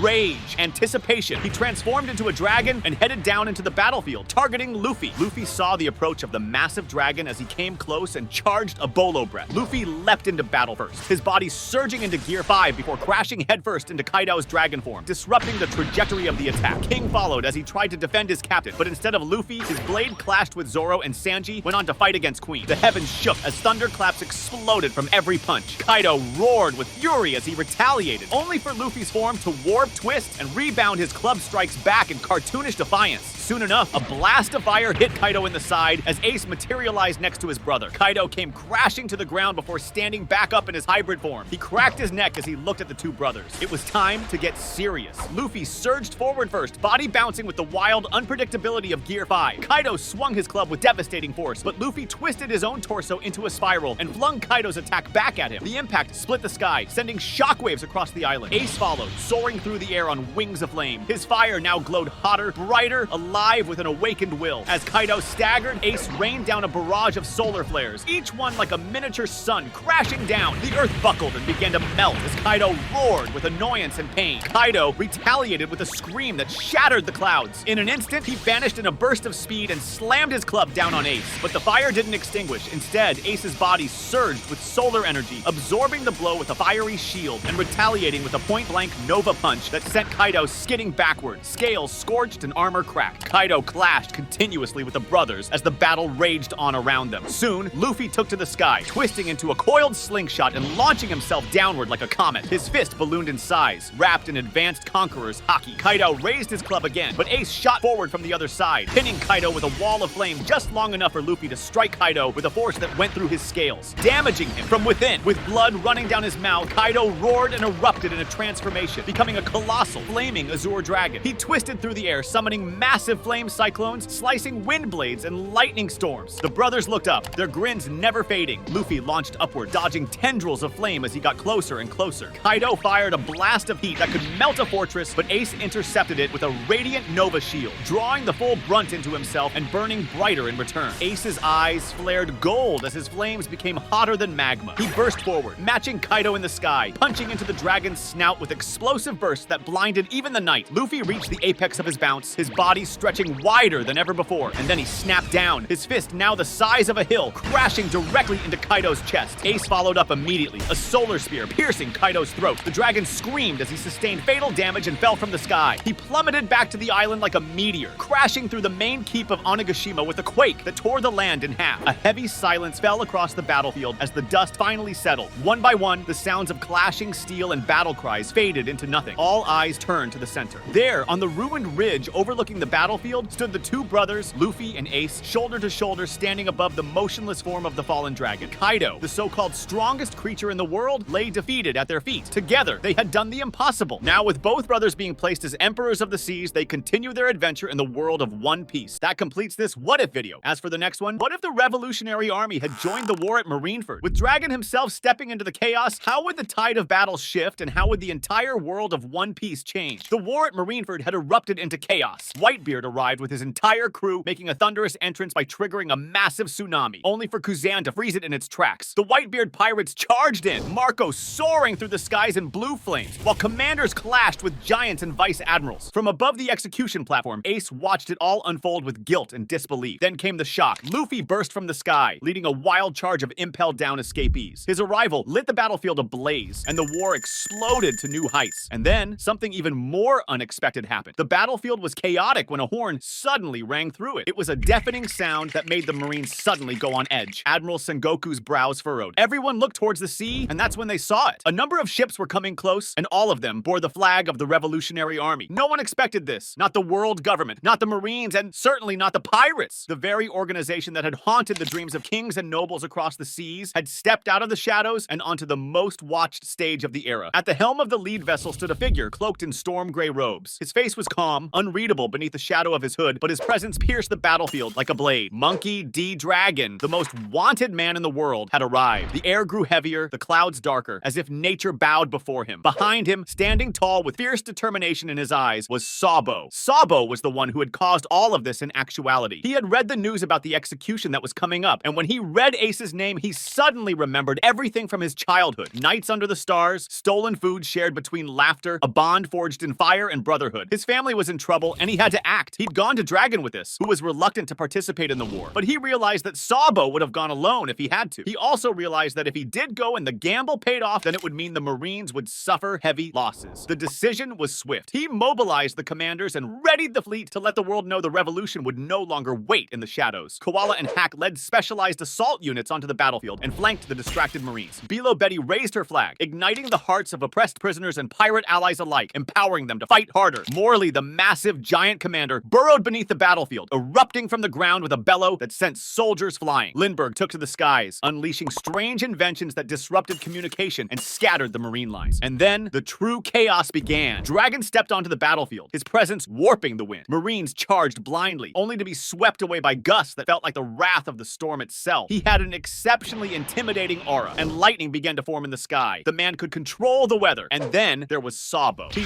leaped off the ship and quickly began running towards the execution platform he could see in the distance. His pipe glinted in the sunlight, and his every movement was a blur. He fought like a man who had lost something once and vowed never to lose it again. Whitebeard's men were stunned at the arrival at first, but quickly realized that they were on the same side. Sengoku was doing his best to regain control, but the unexpected backup caused the entire balance of the war to shatter. For the first time since the Age of Roger, the world stood on the edge of a deeper abyss. What had begun as an execution had now spiraled into something far greater. Below Betty stood atop a collapsed marine watchtower after her forces cut a path. She held her flag up as she shouted commands. With every wave of her banner, the oppressed and hesitant pirates and prisoners found courage, and their strength was increased by her power. They surged forward, overpowering forces that moments ago had them cornered. Morley himself was making a mess of the marine lines and artillery with all the digging. Vista, the elegant swordsman, found himself fighting back-to-back with Karasu, the eerie, crow-like commander who clouded the battlefield in black feathers and confusion. Their styles couldn't have been more different, but they were working together quite well. Each of the commanders was working together. And then there was Dragon. He wasn't giving any orders like a normal commander would. Instead, he made his way towards Whitebeard. Storms seemed to gather where he stepped, and Marines were pushed back with the severe gusts of wind. When Kizaru tried to fire a beam of light his way, Dragon lifted his hand, and the shot veered wildly off course, dissipating harmlessly in the air. He finally reached Whitebeard. They didn't exchange any words, but the storm he created around them allowed the two to push forward. Whitebeard, chest heaving, grinned through his blood-stained mustache and smashed through the next wave of soldiers with newfound momentum. By this time, Luffy had already made his way through all the chaos. He fought away Garp before finally freeing Ace with some help, and the Whitebeard commander burst forward in flames. Sabo saw all of this from a distance. His pipe was now stained with grime and blood, but his eyes remained locked on the platform. The moment Luffy broke Ace's chains, a fire unlike any devil fruit sparked in Sabo's heart. He fought harder and faster. He wanted to get to his brothers as soon as possible since they were right in the middle of enemy territory. And Sabo was right to worry, as Sakazuki had reached the two before him. He hadn't been distracted by the revolutionaries. He hadn't flinched at the chaos. His focus remained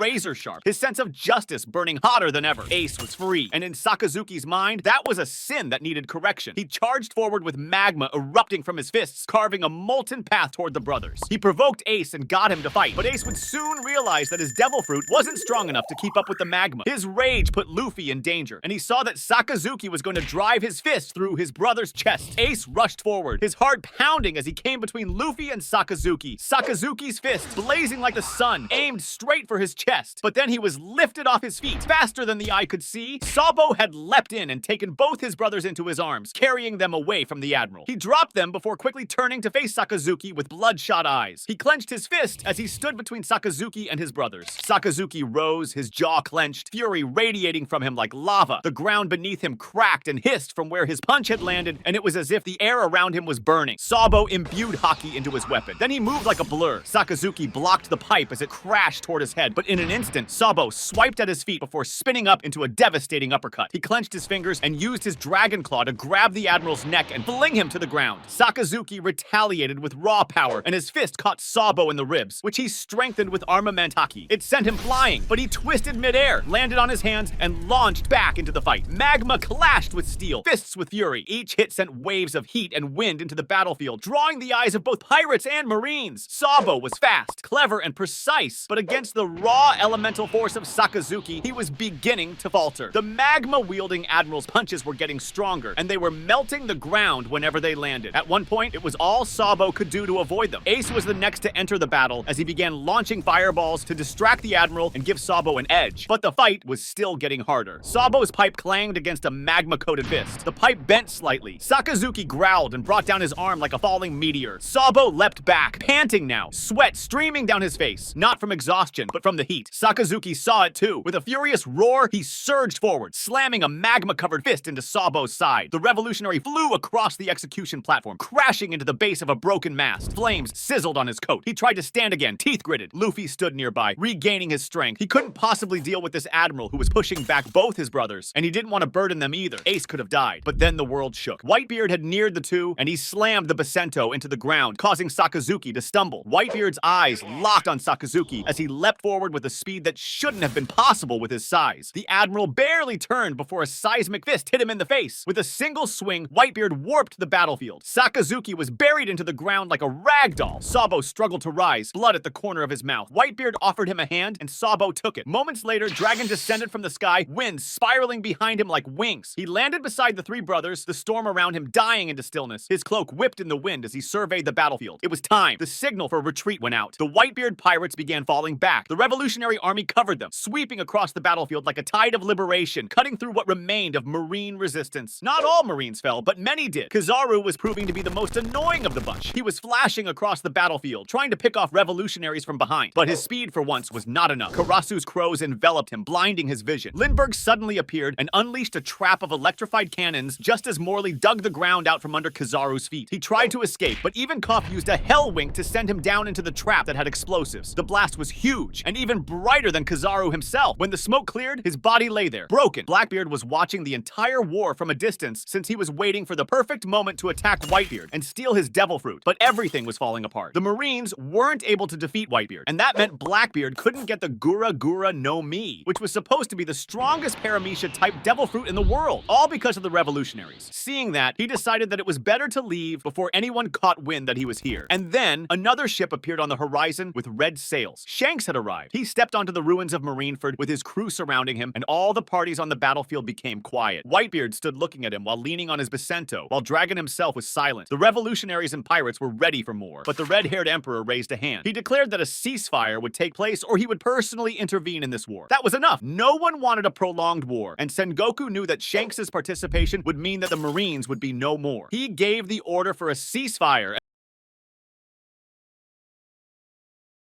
The pirates withdrew, Ace leaning on Luffy's shoulder, Sabo close by. The revolutionaries moved in coordinated ranks, tending to their own, covering the retreat. Dragon was the last to leave, disappearing into the wind without a trace. On an isolated island, away from the reach of the world government, the victors regrouped. Whitebeard's ship sat anchored beside the revolutionaries' vessel, their flags billowing beside one another, pirate and rebel, united by blood and fire. There, among palm trees and salted waves, the three brothers sat together for the first time in over a decade, free, scarred, alive, and the world, still reeling, would never forget the day the revolution came to Marineford. The island was quiet. It felt a bit unreal after all the bloodshed and chaos on Marineford. It was like this part of the world just hadn't been affected at all. Luffy, Ace, and Sabo had hugged each other tightly and were sitting under a tree near the port. Sabo told them about everything that had happened to him after the celestial dragon had attacked him all those years ago. Dragon had been the one to rescue him, and Sabo had woken up with no memory of his past. He had stayed with the Revolutionary Army since that time, but it wasn't until he read the news of Ace's execution that he suddenly remembered everything, including their promise. He had tears in his eyes and apologized to both Luffy and Ace for not remembering sooner. Ace stared at him, fists clenched. He didn't speak. He just stepped forward and pulled Sabo into a rough, almost painful hug. Luffy was there a second later, arms wrapped tight around both of them. They were just glad that they were safe and together, finally, after all these years. Meanwhile, a different kind of meeting was taking place in another portion of the island near the ships. Dragon and Whitebeard were talking about what had happened. Around them were commanders from both the Revolutionary Army and the Whitebeard pirates. Dragon declared that the world government wanted to make a spectacle of Ace to scare the world, but that move backfired and weakened them and their image significantly. He believed that with Whitebeard on their side, the two parties could topple the world government. Whitebeard then spoke and told Dragon that he had one foot in the grave already, and this war had significantly weakened him. He wouldn't prove as much of an asset as Dragon thought. Despite this, Whitebeard stood up and said that he still owed Dragon a favor for his support during the war, and that he would repay it. Dragon nodded, and the meeting was adjourned. Before they went their separate ways, the brothers promised to get stronger the next time they met. They had seen the power of an admiral up close, and they had also seen the power of an emperor up close. They would need to get much stronger to be effective in the new world. Luffy went back to Rusukena Island to train under Silver's Rayleigh. Ace focused on getting stronger, and the battles that followed, as the Whitebeard pirates kept their territory safe, allowed him to grow stronger, coupled with the fact that he began focusing more on his haki. Sabo himself redoubled his training. Over the next 2 years, the three did everything in their power to make sure that they could handle the most difficult situations. Meanwhile, the Marines had suffered heavy losses. Their recruitment was low, and there were many people who were defecting to the revolutionaries. The Revolutionary Army had grown from a quiet resistance to a thunderous force lurking beneath the waves of the world. The battle had not only shaken the foundation of the world government, but had lit a fire under the revolutionaries. Dragon, seeing firsthand how close they had come to permanently wounding the regime, began a slow but relentless campaign of infiltration, alliance building, and military buildup. Nations once too afraid to resist quietly began to show support for the cause. Disillusioned soldiers and Marines slipped away in the night, bringing with them knowledge, weaponry, and information. transformation. Former kings, dethroned or disgusted with the celestial dragons, whispered their allegiance in secret chambers. Pirates had a much stronger hold on the seas than before too, with no marines to keep them in line. 2 years passed, after which Luffy had gone to quite a few places. The most noteworthy, though, was the entire battle in Wano. There, Luffy had faced Kaido and Big Mom, 2 emperors of the sea, and with his allies, he had defeated both of them and awakened his devil fruit into Gear 5. Monkey D. Luffy was now one of the 4 emperors, but his next stop, Egghead, changed a lot of things and revealed truths about the world government that they had gone to great lengths to keep hidden. Vegapunk asserted that the citizens deserved to know the fact that most of the landmass in the One Piece world was about to sink into the sea. He told them about the ancient weapons and about some bits and pieces of the Void Century and the Will of D. The fact that he had created the Mother Flame, which had been used to power an ancient weapon that destroyed Lelouch and ended up raising the sea levels even more. The truth came like a spark in dry grass. When Vegapunk's broadcast reached the world, it shattered the last illusions holding the world government together. Millions who had turned a blind eye could do so no longer. The truth had come, and it was uglier than anyone had imagined. For Dragon, the signal was clear. This was the moment they had been preparing for. Within hours of the transmission ending, orders went out across the seas. Revolutionary cells buried in kingdoms began to surface. Commanders like Karasu, Morley, Bilo Betty, and Lindbergh mobilized their troops. Ships were armed, supplies stocked. Dragon, at the center of it all, declared that what they had waited decades for, the final march to Mary Jawas, would begin in a few months. Across the Grand Line and into the New World, messages flew. One of the first destinations, the Whitebeard pirates, Ace had grown significantly, and the Whitebeard pirates still retained most of their strength, despite the fact that Whitebeard seemed to only have some time left due to his sickness. Whitebeard would answer the call, considering everything that had happened. He would repay his debt to the Revolutionary Army, and Ace was glad to help his brother and the world. Meanwhile, far to the north, the skies of Elbaf were filled with thunder. The gods' knights, shaken by the collapse of their control, had begun launching preemptive strikes against kingdoms they feared might rebel. They were there to get hold of the giants, since they believed that they would be key in winning the war that was inevitably going to happen, and they had to make sure that the world government was the one that won. But things wouldn't go too well for them, as at the time, Luffy was there. Luffy had become close allies with the giants, and his entire crew was present when the immortal gods' knights had attacked. But Luffy had also become allies with the strongest giant, Loki, and the Pirate King's left-hand man, Scopper. Luffy led the charge against the invaders. The gods' knights met their match in the unrelenting ferocity of the giants and the fury of the Straw Hat Emperor. The gods' knights had taken the children hostage, but Luffy had helped free them. With that aside, the heroes ended up routing the gods' knights present on the island, one of whom was also the twin brother of Shanks, Shamrock. Shamrock had escaped, but the crew had figured out how to defeat them. The only way the regeneration could be bypassed was through high-level conquerors' haki, and luckily enough, the island had a few users: Scopper, Luffy, Loki, and Zoro. But the rest of the crew had been ill-equipped. Despite the fact that they had beaten the gods' knights, Luffy and Zoro would have to further hone their haki if they intended to go up against them again, since they wouldn't always have Scopper and Loki to help out. Luckily though, Scopper offered to train them. Scopper had tested Luffy and Zoro back when they first met, and he saw a lot of similarities between them and Goldie Roger. Just like Rayleigh, he wanted to help the young emperor grow even more, and also because he knew that the final war was coming. Scopper took them under his wing and helped them hone their haki for the next few months. As their training progressed, another familiar crew came to Elbaf. It was Shanks and the red-haired pirates. Shanks finally reunited properly with Luffy, and he saw how much the younger pirate in whom he had placed his hopes had grown. Shanks had heard of the Revolutionary Army's plans and knew that things were heading toward the endgame, and as the one who had once set Luffy on his path, he felt the weight of the coming storm. When he told Luffy of the war to come, of the armies converging on Mary Jawas, of the final battle to free the world from its chains, he didn't need to ask what Luffy would do. Luffy had decided he would help his brothers out in this war. Loki and Hajrudin were the first of the giants to instantly pledge to follow Luffy. The other giant warriors also agreed because of how Luffy had saved Elbaf, and because they had a bone to pick with the world government for daring to harm their children. Shanks grinned with pride at how many people were instantly willing to follow Luffy, and he decided that he would sail with him as well. The different groups began sailing from Mary Jawas. The Whitebeard pirates and their allies gathered. The Minks, the warriors from Wano, the giants of Elbaf, the Straw Hat Grand Fleet, and the Revolutionary Army. When the groups united near Mary Jawas, it was like more than half the people were there under Luffy's banner. That was how far the Emperor had spread his influence. The celestial dragons had sat atop the world for centuries, but now someone finally had the guts to stand up and rebel. And when the force finally reached, Whitebeard was the one who made their way. Using all of his remaining energy, Whitebeard leapt from the deck of his ship and used the might of his devil fruit to shatter the portion of the red line near Mary Jawas. It was an astonishing moment as everyone saw how powerful this man was, so far away from his prime. He could have destroyed the world if he were younger, but this was it. Whitebeard had done his job by giving the army a way to get to the celestial dragons. And then the war finally began. Revolutionaries hammered the perimeter defenses, while giants from Elbaf hurled massive boulders over the walls of Mary Jawas. The Marines fought back with desperation. The Pacifista armies were unleashed, Seraphim among them, and even Cypher Pole Zero joined the defense. defense. Kingdoms that once bowed to the world government now stood against it. Alabasta, Dressrosa, Wano, and more. Their banners rising like flames in the wind. The groups assaulted Mary Jawaz and broke through the first line of defense. The God's Knights had to step up. Luffy had already told everyone about the leader's weaknesses that the God's Knights had, and so the main forces of the alliance stepped out as well. Ace had become an absolute beast. Sabo had mastered Conqueror's Haki. Luffy could defy the laws of physics with Gear 5. Shanks, Dragon, Zoro, Ben Beckman, Marco, Loki, and the others forced through the God's Knights, and they fell one after the other. Even Draculae Mihawk, the world's strongest swordsman, had come with the Cross Guild, believing that this would be a worthy fight beside Shanks. As the God's Knights went down, the elders finally made their appearance. Their strength was on another level, but even they found a large task to deal with so many users of Conqueror's Haki. The fights were brutal, but it was clear who had the upper hand. Luffy in Gear 5 was an especially big menace to the Celestial Dragons, as his fighting was extremely unpredictable, and he kept warping the world around him. He bounced and stretched and spun through the battlefield in Gear 5, smiling as if the weight of the world was nothing on his shoulders. He clashed with an elder, then another, spinning through their attacks, his form breaking the laws of reality itself. With each laugh and punch, he inspired everyone watching. He was joy, he was freedom, he was the sun. Saturn lunged at him first, monstrous and furious, but Luffy spun mid-air, his limbs twisting like a cyclone. He struck Saturn's spider-like form with a punch so heavy, it cracked the ground beneath him. Saturn roared, venom spilling from his fangs, but Luffy twisted reality again, slipping past him like light through mist as Shanks took over. Zoro intercepted Nusjuro, blades clashing in a thunderstorm of sparks, while Mihawk parried Warcurry's steel hide, both masters moving faster than the eye could follow. Marco and Beckman struck together, overwhelming Jupiter's monstrous sandworm form with blue flames and bullets sharp as meteors. Emu stepped onto the battlefield. They wore a dark cloak, and their face was hidden behind a smooth, plain mask. Their presence alone made the air heavy. Ace didn't hesitate. He roared forward, his whole body wrapped in white-hot fire. He swung his fist, sending a massive wall of flame straight at Emu. Emu moved fast, slicing through the fire with a single clean motion. The ground under their feet cracked from the force. Sabo joined in. He came from the side, aiming for Emu's ribs. Emu blocked with black tendrils, sparks flying as Haki clashed against them. For a second, Sabo slid back, digging trenches into the ground, but Ace was already behind him, hurling another fire blast. Luffy came from above, bouncing in the air, twisting his body like a slingshot. His fist grew massive, coated in white steam, and smashed into Emu's. The impact sent a shockwave across the battlefield, knocking broken pillars and weapons into the air. Emu didn't fall back easily. Luffy laughed, twisting through the chaos. His body bent unnaturally as he rebounded off the ground, sending his foot slamming into Emu's side. Ace and Sabo pressed the attack. Ace's fire grew even hotter, turning blue at the edges, while Sabo's fists shone with blazing Conqueror's Haki. Together, they launched a two-sided assault. Ace hammering from the front, Sabo sweeping from the side. Luffy didn't let up. He stretched his arms wide, grabbed two broken towers from the sides of the battlefield, and slingshotted himself like a missile, smashing both feet into Emu's face. This time, Emu crashed into the ground, dust and broken rock flying up around them. Breathing heavy, Emu stood up again. All three grinned and moved at once. Ace's flames exploded forward as Sabo charged right behind them. Masses of abyss were being flung towards them, but then Luffy leapt in and drove them down, bending them to his will. They trapped Emu between them. Luffy hit first, an uppercut to the chin which sent Emu spinning. Sabo caught them midair with a brutal punch to the ribs. Ace finished it, slamming Emu back down with a burning, giant-sized fist that created a crater where the throne once stood. The elders and God's Knights remaining were trying their best to reach the king, but the rest of the alliance forces kept them from interfering in the fight. As Emu stood up once again, the three brothers unleashed every ounce of Conqueror's Haki they could manage and landed a final blow together. And then there was silence. The monster began to dissipate, and with it, so did the elders. The God's Knights dropped their weapons as their immortality faded as well. The silence that followed was not peace. It was disbelief. But then came the roar. A cheer rose from the battlefield as the flags of the Celestial Dragons burned. Mary Jawaz, once untouchable, now lay in ruin. The throne was empty. The war was won. The revolution had succeeded. Make sure to hit the like button and subscribe for more One Piece videos.